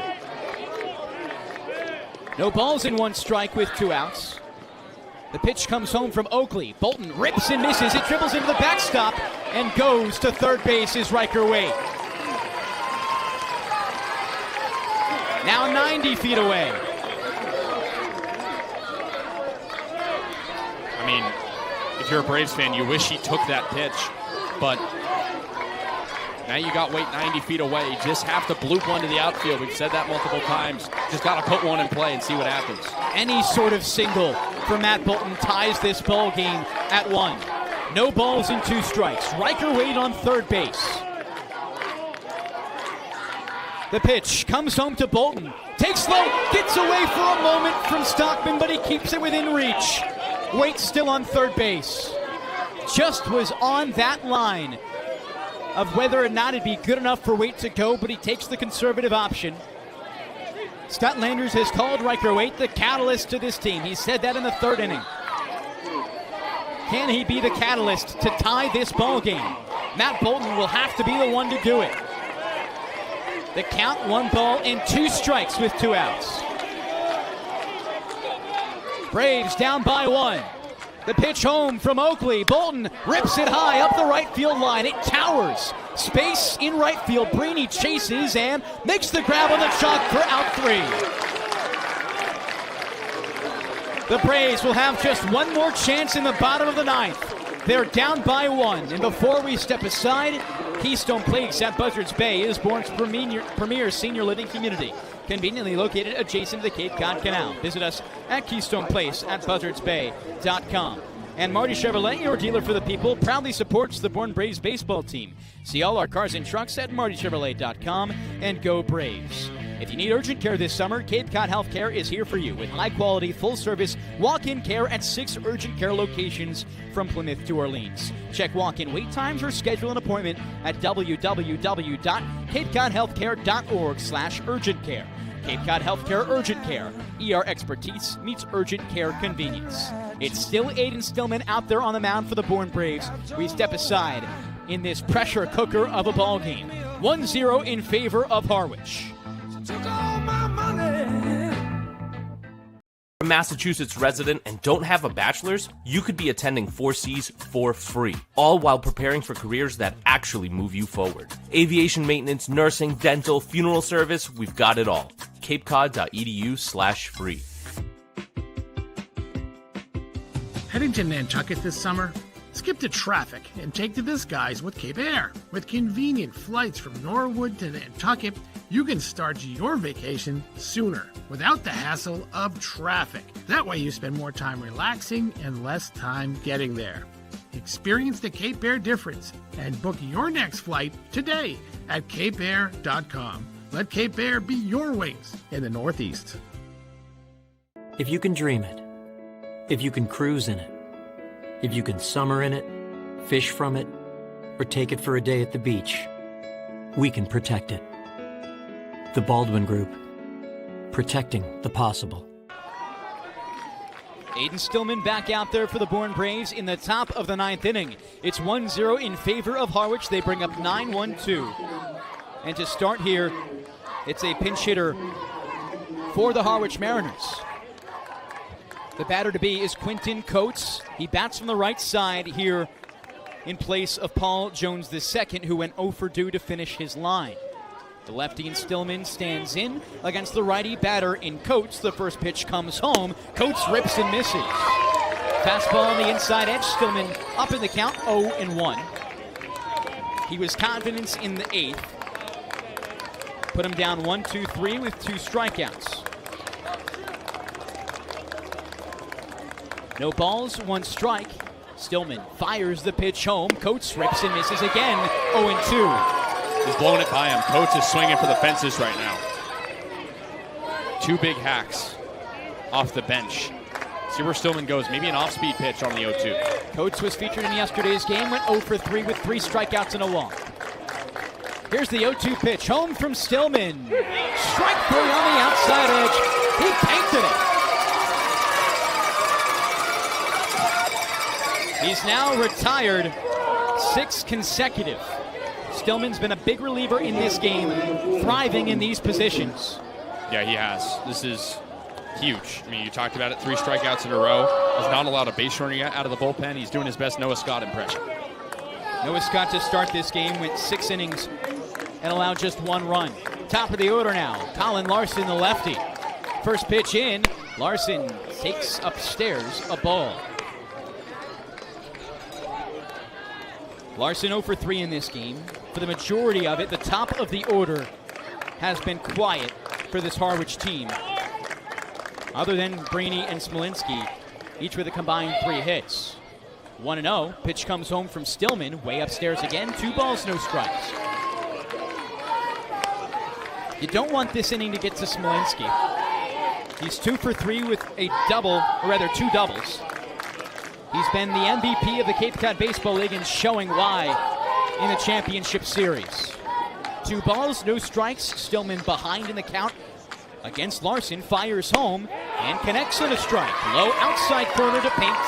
2-1. Brainy in the on-deck circle. He's 1 for 3. Teed up Smolinski in the 7th, where the Mariners scored their 1 and only run. 2-1 pitch comes home. Swing and a miss from Larson. Half-hearted at bat. Now the count even at 2 balls and 2 strikes.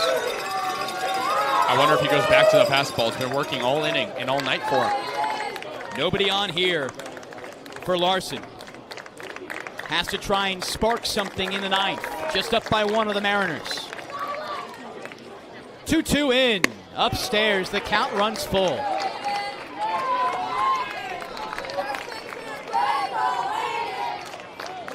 It's Owen Hancock in the bullpen right now for the Bourne Braves, if needed or if this game goes to extra innings.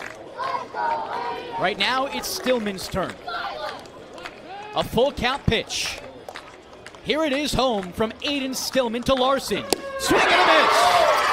4 consecutive strikeouts for the Vandy boy. 2 down in the 9th. That has got to set some momentum. We've talked about the pitching, kind of providing momentum to the hitting side. This is the best scene we've seen at Dorn Park. The fans getting into it, rallying behind Aiden Stillman. Haven't heard chants like this all season long. No better time to get it for the Braves.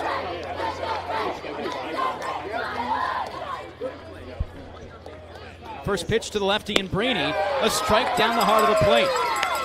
Brainy 1 for 3. His last time up, he singled and scored. The only run of the ball game for the Mariners. It's been the difference so far in this one. And if the Braves can't score in bottom 9, it'll be the difference to send this to Game 3 back to Harwich. 0-1 comes home, just low. Breaking ball misses. Breeny hesitant to go, but he lays off of it.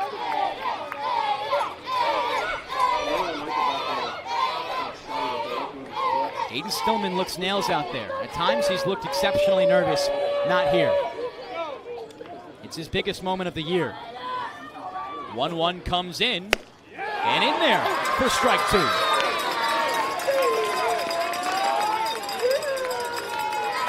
Stillman a chance to strike out the side and set up the Braves for the bottom of the 9th. They'll have 4, 5, 6 up.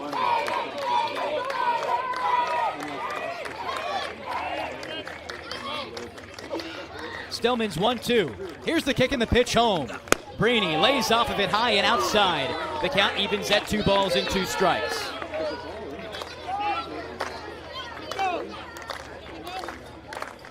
There's quiet and then there's energy. But the feeling the same from everybody here at Bourne Park. Nerds. Stillman home for the 2-2 pitch. Spikes in the dirt. Ball 3. And if you throw a walk here and bring up Smolinski, you get nervous. You do. And you send a message to Harwich that they're not able to stay consistent this inning. If Aiden Stillman hasn't given up a base runner yet, he needs to find his pitch here. 7 consecutive retired for him. Can he make it 8? Here's the 3-2 pitch home.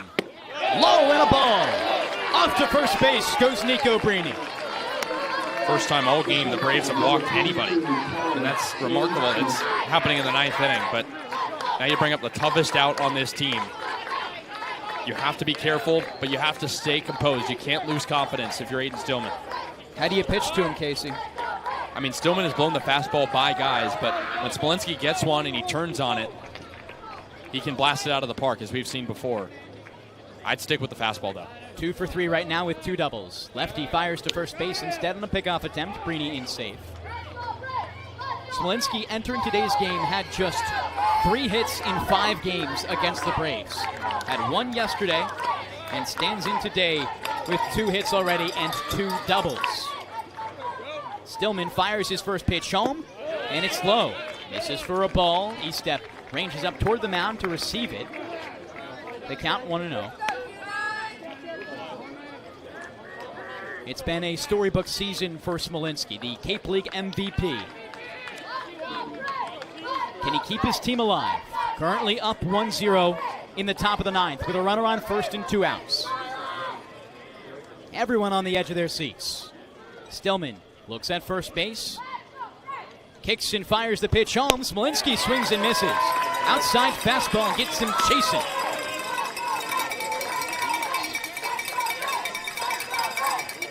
He struck out this game to start.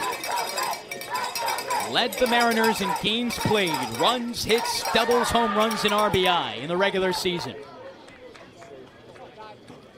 Here's the 1-1 pitch. Instead, a look at first again. Breeny, no contest. He's safe. Looking ahead to next inning, too. If the Braves can keep this a 1-run game, you bring up Costello and Farrell to start, 2 guys that have big hits in this game.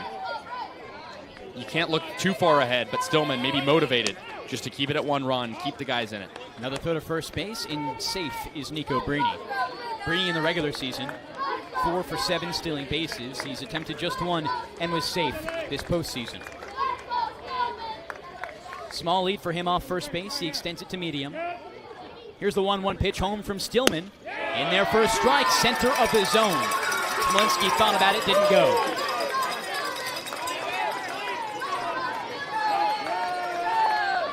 The biggest pitch right now for the Braves. To send it to the bottom of the 9th. For a walk-off opportunity. Instead of throw to first. Throw to second now with the runner caught. It's at second, and is it out? Yes! Riker Rate holds on to the ball. Breeny goes down, caught stealing. The Braves are down by 1 in the bottom of the 9th. It's the Cape League Championship. Did you expect anything different?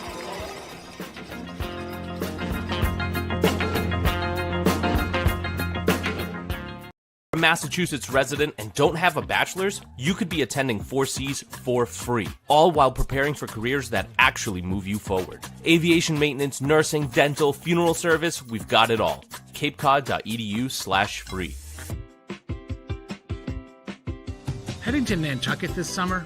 Skip the traffic and take to the skies with Cape Air. With convenient flights from Norwood to Nantucket, you can start your vacation sooner without the hassle of traffic. That way you spend more time relaxing and less time getting there. Experience the Cape Air difference and book your next flight today at capeair.com. Let Cape Air be your wings in the Northeast. Cape Cod 5 is proud to be the official banking partner of the Cape Cod Baseball League. Cape Cod 5 offers a broad range of financial products and services tailored for every stage in your financing journey. Reach out to us. We're here to help. If you can dream it, if you can cruise in it, if you can summer in it, fish from it, or take it for a day at the beach, we can protect it. The Baldwin Group. Protecting the possible. Try it, then buy it. Rent a new cat for up to 90 days. Then apply 100% of the rental cost to the purchase and save. The Milton Cat Rent to Purchase offer. Try it, then buy it. Go to miltoncat.com/RPO.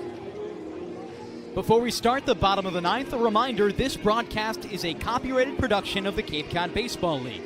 Any unauthorized duplication, retransmission, or other use is strictly prohibited. The bottom of the ninth here at Doran Park. It's Game 2 of the Cape Cod Baseball League Championship Series. The Braves, if they don't want to send it to Harwich tomorrow, are going to have to work something out here. It's Lou Costello to start. He's been the leader on this team all season long. A second-year Brave. He works against the righty pitcher in Oakley. First pitch comes home to the righty in Costello. He takes a strike. The slider connects on the inside high part of the zone. Costello was a monster to begin the postseason. He wants to regain that form that he had. 3 extra base hits for him in the postseason.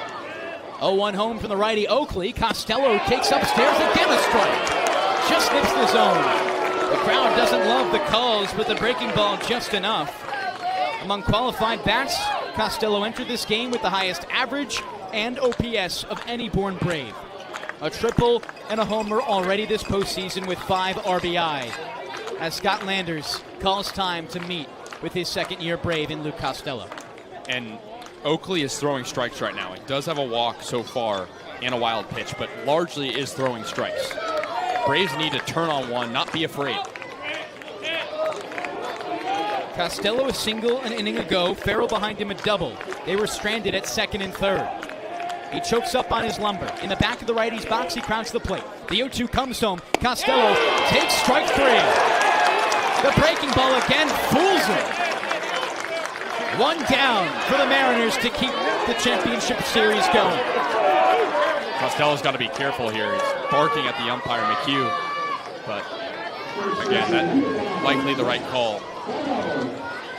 On top of that, 3 pitches of the same nature, Kasey. You got to adjust to a strike call. That's happening 3 times in a row. And Farrell up now. He had the biggest hit of the game for the Braves. Needs to know the moment. Here he is. The righty bat stands in for the first time seeing Oakley. First pitch comes home. Farrell drives it high up the left field line. The moonshot is foul. He's got home run power. A double an inning ago. And the Braves just need 1 here. It's 1-0. Far different from Game 2 of the championship a year ago when the Braves scored 19 runs. They clinched it there. Into the line goes Oakley. Kicks and fires the 0-1 home. Upstairs, misses for a ball. The Braves want their chance to clinch on home turf. They've never done that in the history of the organization. 4 championships, 3 coming in the last 4 seasons before this one, all under Scott Landers. Here's the 1-1. Low and inside to the righty batter in Max Farrell. Seems like right now the Braves are sort of swinging for the fences. We saw that long foul ball from Farrell. It's promising, but again, a walk will do you well. You've only walked twice in this game. Farrell has had an excellent championship series. 3 for 7 overall with 2 doubles and an RBI. The 2-1 comes home. Farrell takes upstairs again. The ball. It's 3-1 the count with 1 down and nobody on for the Braves. This is the part of the order that really shined 2 innings ago. The Braves left the bases loaded, but it was promising. Farrell just needs to reach base. Doesn't matter how you do it, just have to do it. Likely lays off of this one, we'll see. Oakley stares in, fires the 3-1 pitch home. Farrell takes inside a ball, and the Braves have the tying runner in the base paths.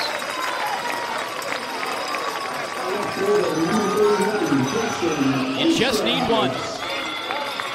And the Braves have that now. Only the first walk of Oakley's day, and the third walk of the entire ball game for the Mariners pitching staff. As here comes Steve Engler. Does he pull his guy? Has not yet pointed out to the bullpen, but just buying time likely for his arm. Buying time and knowing that the leash is short on Oakley, who is an unproven arm, but he has done his job so far. The walk is frustrating, but again, there's still a conversation between the infielders and Engler. He's kind of looking both at the pitcher, Oakley, and the bullpen. It looks like they're going to call it. They're going to make a call to the bullpen here. You'll have to wait just a moment here in the bottom of the 9th.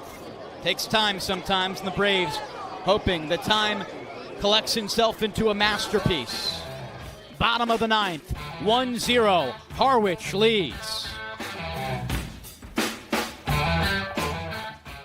A Massachusetts resident and don't have a bachelor's, you could be attending 4Cs for free, all while preparing for careers that actually move you forward. Aviation maintenance, nursing, dental, funeral service, we've got it all. capecod.edu/free. Heading to Nantucket this summer? Skip the traffic and take to the skies with Cape Air. With convenient flights from Norwood to Nantucket, you can start your vacation sooner without the hassle of traffic. That way you spend more time relaxing and less time getting there. Experience the Cape Air difference and book your next flight today at capeair.com. Let Cape Air be your wings in the Northeast. If you can dream it, if you can cruise in it, if you can summer in it, fish from it, or take it for a day at the beach, we can protect it. The Baldwin Group. Protecting the possible. Cape Cod 5 is proud to be the official banking partner of the Cape Cod Baseball League. Cape Cod 5 offers a broad range of financial products and services tailored for every stage in your financial journey. Reach out to us. We're here to help. Try it, then buy it. Rent a new cat for up to 90 days. Then apply 100% of the rental cost to the purchase and save. The Milton Cat Rent to Purchase offer. Try it, then buy it. Go to miltoncat.com/RPO. Reader's Hardwood Supply is a candy store for wood, whether you're a professional or an amateur. Reader's Hardwood Supply carries over 70 species of both domestic and imported lumber from around the world, displayed in over 300 self-serve bins for your selection. So for your next project, make it your masterpiece with stock from Reader's Hardwood Supply. The woods of the world are here. We resume in the bottom of the 9th. It's Justin Osterhaus, the lefty, up against the left-handed pitcher in Thomas Mitchell. On first base, Max Farrell. He gets looked at by a pickoff attempt. He's in safe standing. Kasey, he's got wheels. Do you send him at some point in this inning? I think you try to. I think you do. Farrell has true speed, but you have a lefty pitcher staring at him the whole way. Mitchell fires his first pitch home way outside. Osterhaus takes the slider for a ball to start. 1 ball, no strikes, 1 out in the biggest inning of the year for both of these teams. On one side, to keep your season alive. And for the Braves, a chance to win back-to-back championships, their 4th in 5 years, and their first one ever on home turf. 1 ball, no strikes. Mitchell fires home. Osterhaus skies it back behind home plate, foul. Just a little late. Osterhaus had a home run earlier in this postseason. He has that type of power, just needs to time it up. He's been late. Osterhaus has struggled as of recent. He currently sits on an 0 for 14 streak. 1 ball and 1 strike. Pitch comes home from Mitchell. Osterhaus lines it up the left side of the infield. Shortstop in Smolinski. Flips to second for one. Not in time to get the runner at first in Osterhaus. They get the lead man in Farrell instead. 2 outs in the bottom of the ninth. Now you bring up probably the most interesting player this postseason in all the Cape Cod Baseball League, Austin Hawk, who is sitting over 400 but has struggled recently this postseason. Biggest AB of his season. Hawk himself on an 0 for 11 streak. 1 walk his last time up. The Braves have the tying runner on first. First pitch in, outside to the righty. Austin Hawk has had his ups and downs this season, like you mentioned, Kasey. A statement 5 for 5 performance in Game 1 of the West Division Championship that lifted the Braves above the Hyannis Harbor Hawks. Could be their last batter of the day. 1-0 home. He lines it up the middle. A jump, but it's not good. Into the outfield. Curlin couldn't get it. Off to third goes Farrell. Braves have the go-ahead runner in the base paths and the tying runner at third base. It's Austin Hawk on first with a clutch base hit and Justin Osterhaus on third. Talk about getting off the schneid. I mean, he had really struggled these past 3 games, including this one. Now you bring up Medlock, who had a similar type of pressure situation last night. Just need a blooper.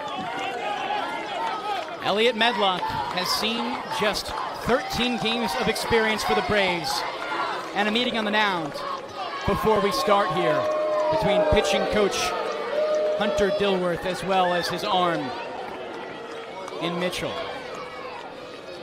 Action going again in the Harwich bullpen. They're emptying the chamber for the most part in today's game. The Braves have not used their high-quality arms yet. Just 2 pitchers they've shown so far. Which sets them up really well for a potential Game 3, but I mean, we all know that they don't want that to happen. They want to try to carve out a comeback here.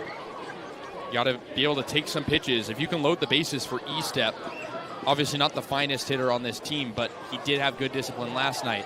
If you can work a few walks, get in the head of the pitcher on Mitchell, that could be huge. Mound meeting ends. And on the other side, the Braves meeting themselves. The runners in the base paths as well as Elliot Medlock, trying to talk through this. Medlock came up as a pinch hitter in yesterday's game, knocked in a 2 RBI double.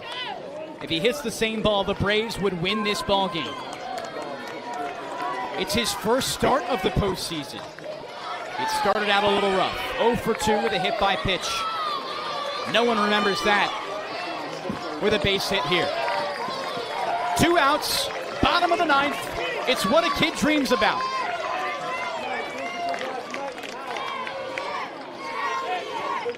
Lefty arm in Mitchell against the righty in Medlock. Mitchell stares at first, fires home for the pitch. Medlock hacks and misses on the inside slider. Just got him guessing.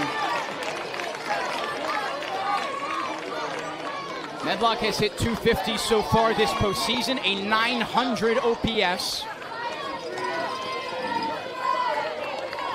To keep the game alive for Bourne. No balls in 1 strike as the runner goes. It's inside and misses. Hawk goes into second base. He tries to bait the double steal throw. Instead, nothing comes from Stockton. And the count is even to Elliot Medlock. 1 ball, 1 strike. Hawk now in scoring position. Osterhaus on third. A single could win this ball game for Bourne. Here's Elliot Medlock. The 1-1 pitch home. Medlock swings and misses. The Braves down to their final strike. Everybody here at Dorn Park on their feet. 1-0 Harwich. Will that be the score to win it? Mitchell composed, out of the stretch. Fires the 1-2 home. Medlock takes way outside. It misses. The count at deuces. You not only want to take pitches here to potentially work a walk, but you also might end up seeing one get away, and that could tie this game. Got to have control if you're Mitchell. Ducks on second and third. 2-2 home. Medlock fouls it off against himself and stays alive. We're still going here. This ball game feels far from over, but with one pitch, it could be decided, whether that be in the favor of the Braves or the Mariners. He digs back in. Sixth pitch of the at-bat. 2-2 pitch home from Mitchell. Medlock checks his swing. Did he go? He did! Appeal to first base. Jeffrey Merzel says he went. Harwich wins the ball game and forces a game free.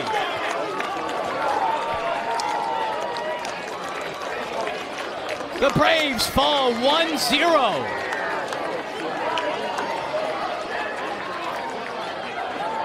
A heartbreaker with 2 runners in scoring position. Bourne can't get it done. Man, first of all, what a game. And a tough pitch to lay off, but you know, you never know what could happen there.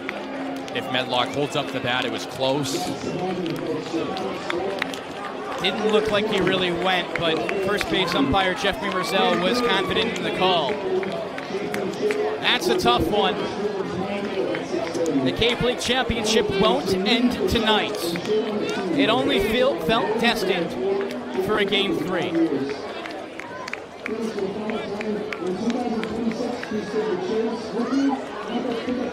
Stay with us here on the Bourne Braves Broadcasting Network and Cape League TV. Our show not over. A painful one for Bourne, but the post-game Tomahawk Talk coming up in just a few moments. That does it for our own broadcast coverage for now. On behalf of our producer, Chase Maceiko, our sideline reporter in Kaydence, Kilhof, I'm Devon Jarvis, alongside Kasey Kazliner, saying so long from Doran Park. We will see you very, very soon for the post-game Tomahawk Talk.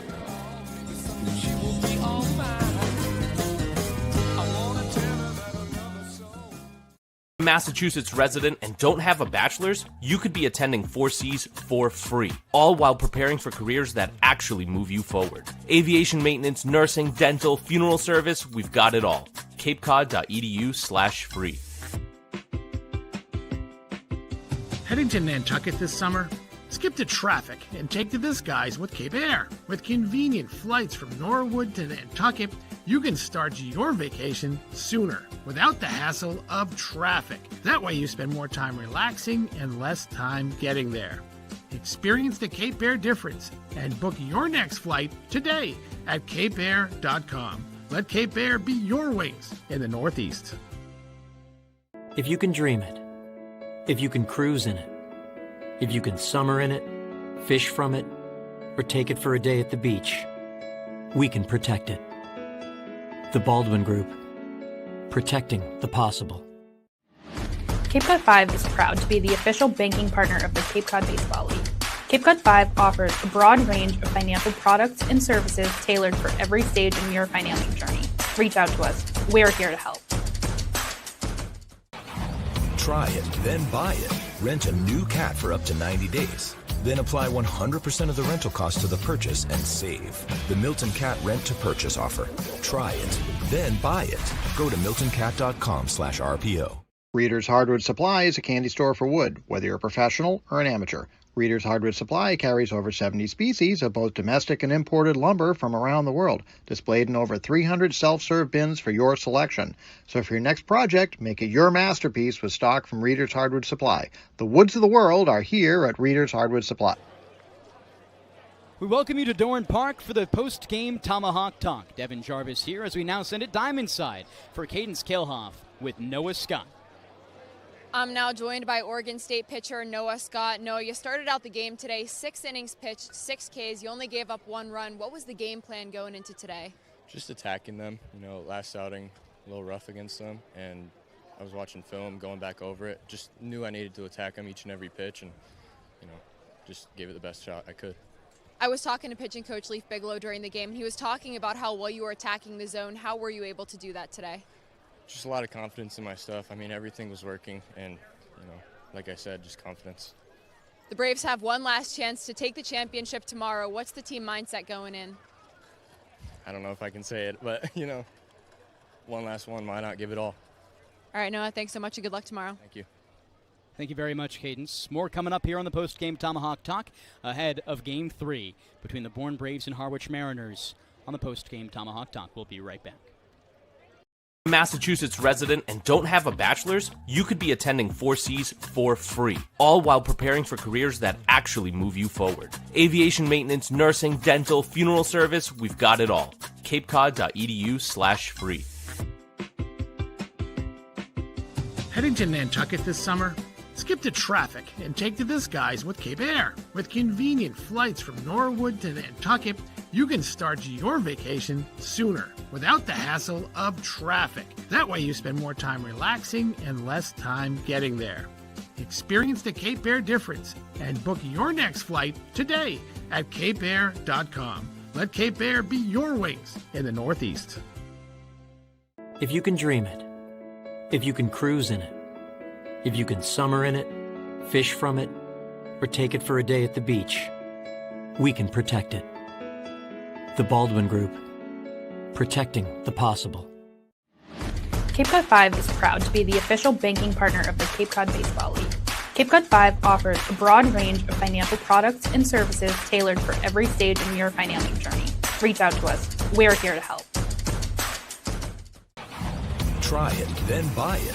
Rent a new cat for up to 90 days. Then apply 100% of the rental cost to the purchase and save. The Milton Cat Rent to Purchase offer. Try it, then buy it. Go to miltoncat.com/RPO. Reader's Hardwood Supply is a candy store for wood, whether you're a professional or an amateur. Reader's Hardwood Supply carries over 70 species of both domestic and imported lumber from around the world, displayed in over 300 self-serve bins for your selection. So for your next project, make it your masterpiece with stock from Reader's Hardwood Supply. The woods of the world are here at Reader's Hardwood Supply. Massachusetts resident and don't have a bachelor's, you could be attending 4Cs for free, all while preparing for careers that actually move you forward. Aviation maintenance, nursing, dental, funeral service, we've got it all. capecod.edu/free. Heading to Nantucket this summer? Skip the traffic and take to the skies with Cape Air. With convenient flights from Norwood to Nantucket, you can start your vacation sooner without the hassle of traffic. That way you spend more time relaxing and less time getting there. Experience the Cape Air difference and book your next flight today at capeair.com. Let Cape Air be your wings in the Northeast. If you can dream it, if you can cruise in it, if you can summer in it, fish from it, or take it for a day at the beach, we can protect it. The Baldwin Group, protecting the possible. Cape Cod 5 is proud to be the official banking partner of the Cape Cod Baseball League. Cape Cod 5 offers a broad range of financial products and services tailored for every stage in your financial journey. Reach out to us. We're here to help. Try it, then buy it. Rent a new cat for up to 90 days. Then apply 100% of the rental cost to the purchase and save. The Milton Cat Rent to Purchase offer. Try it, then buy it. Go to miltoncat.com/RPO. Reader's Hardwood Supply is a candy store for wood, whether you're a professional or an amateur. Reader's Hardwood Supply carries over 70 species of both domestic and imported lumber from around the world, displayed in over 300 self-serve bins for your selection. So for your next project, make it your masterpiece with stock from Reader's Hardwood Supply. The woods of the world are here at Reader's Hardwood Supply. Massachusetts resident and don't have a bachelor's, you could be attending 4Cs for free, all while preparing for careers that actually move you forward. Aviation maintenance.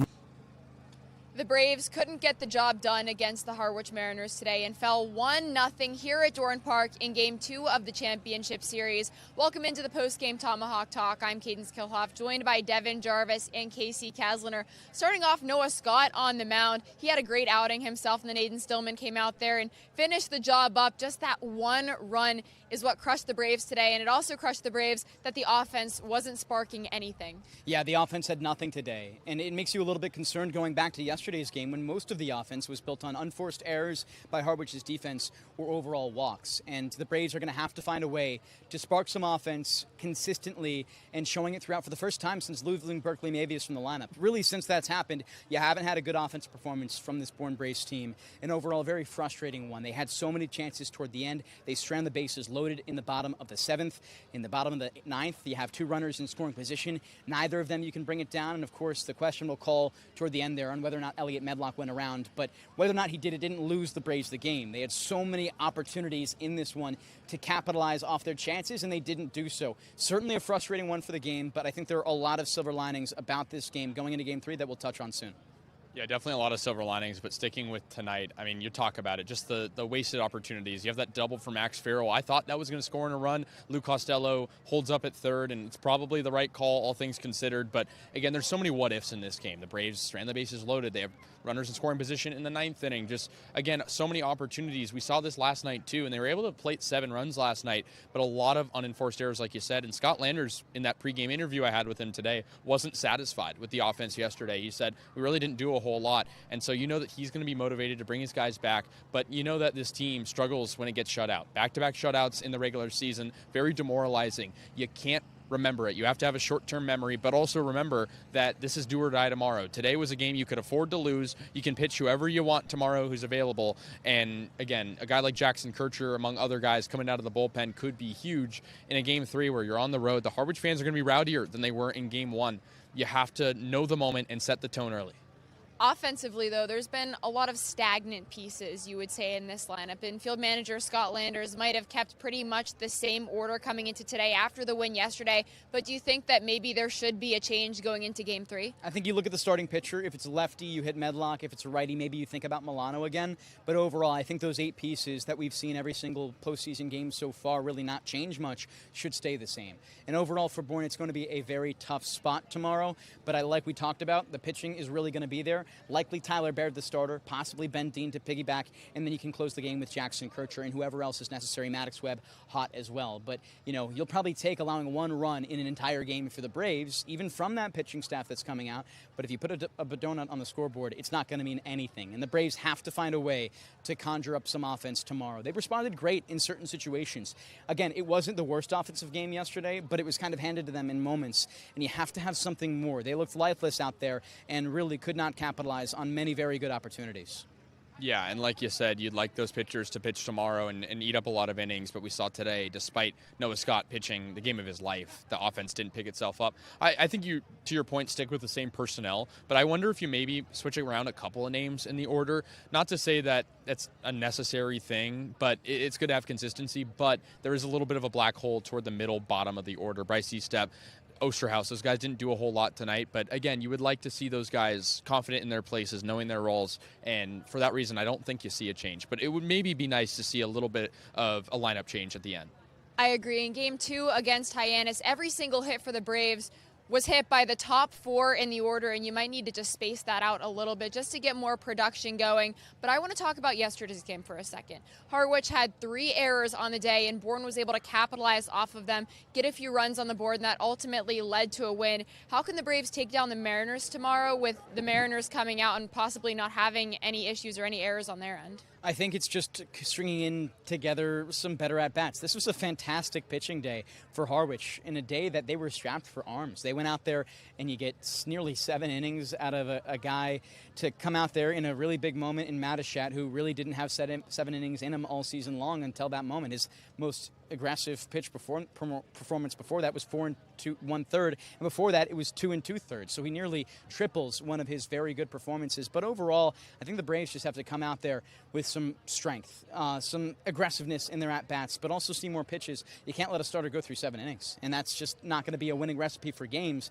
You got to earn more walks, foul off more pitches, and the Braves have to see more balance from top to bottom. Again, you saw flashes at the top of the order. Middle of the order was kind of solid today, but again, it was a pitching staff day for both sides. Neither of these teams likely satisfied with their offense.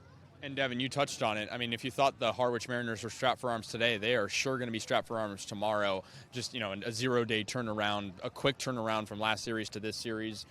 again, both teams are, but at the end of the day, I'm more confident with Laird and Dean on the mound, if that's what the Braves go with, and a potential Kircher toward the end of the matchup, as opposed to what Harwich has to show. I know that they have a very good pitching staff from the top trickling down, but again, the Braves' arms that you mentioned have been very good, especially in the postseason at times. But I think it is nerve-wracking knowing that, again, the offense, I mean, we go back to that inning last night where the Braves scored their first runs. None of that happens without the errors, because there would have been 3 outs. Then you look at that inning where they walked 6 times. I mean, there's a chance that the Braves could have scored less than, 2 runs in both games? Medlock double was kind of the only true offense they've had so far. I give it to Riker Waite. 2 stolen bases today. He reached first twice, but outside of him, a big question mark heading the rest of the way, 2 through 9, what the Braves can do.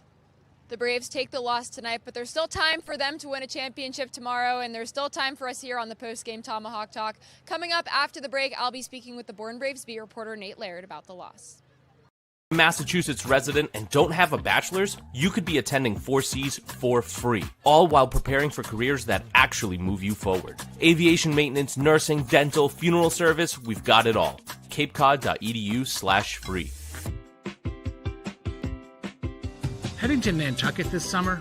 Skip the traffic and take to the skies with Cape Air. With convenient flights from Norwood to Nantucket, you can start your vacation sooner without the hassle of traffic. That way you spend more time relaxing and less time getting there. Experience the Cape Air difference and book your next flight today at capeair.com. Let Cape Air be your wings in the Northeast. If you can dream it, if you can cruise in it, if you can summer in it.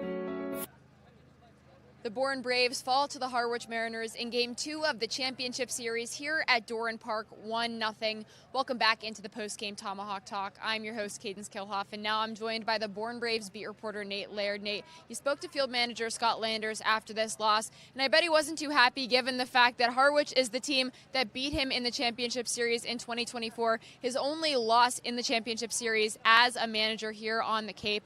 What did he tell you? Yeah, surprisingly a bit of an optimistic approach from him in tonight's post-game talk. Wasn't really, obviously, a bad performance tonight from the Braves. Wasn't too happy with that, but really looking forward to the next game. He's looking, after this one, he said he's looking to start a new win streak at 1. So that'll be tomorrow. We'll see if they can get it done. This is a pitching staff for the Braves that really thrived today, just as they did yesterday, the bullpen at least, and they're coming into tomorrow. They need the hot arms, but same with the offense. These players were really trying to swing for the fences today. Both sides of the ball were struggling. Nate, which side do you think really needs to come out tomorrow's game and could possibly win a championship for this team? Yeah, the offense has to be there. We saw a shutout tonight. Granted, Harwich had a phenomenal opener there, 7 innings. That was just very good from them. But the offense needs to do something. We had a couple chances late in the game there. Elliot Medlock comes up twice in the final 2 or 3 innings there with runners on base, 2 outs. Looked maybe the first time he was swinging a little bit too hard, trying to go for the fences there. Second time just couldn't check his swing on that last pitch, force a 3-2 count. So it's just, obviously there's one guy tonight, but everyone didn't really step up to the plate when they needed to, something that has been rare for the Braves so far this postseason. A lot of offense, so we'll see. I think they need to do that tomorrow to win. The Bourne Braves couldn't get the job done here at Doran Park and try and snag their first ever championship here at home, but there's a chance for them to still win it all tomorrow at White House Field against the Harwich Mariners. We'll talk to you then.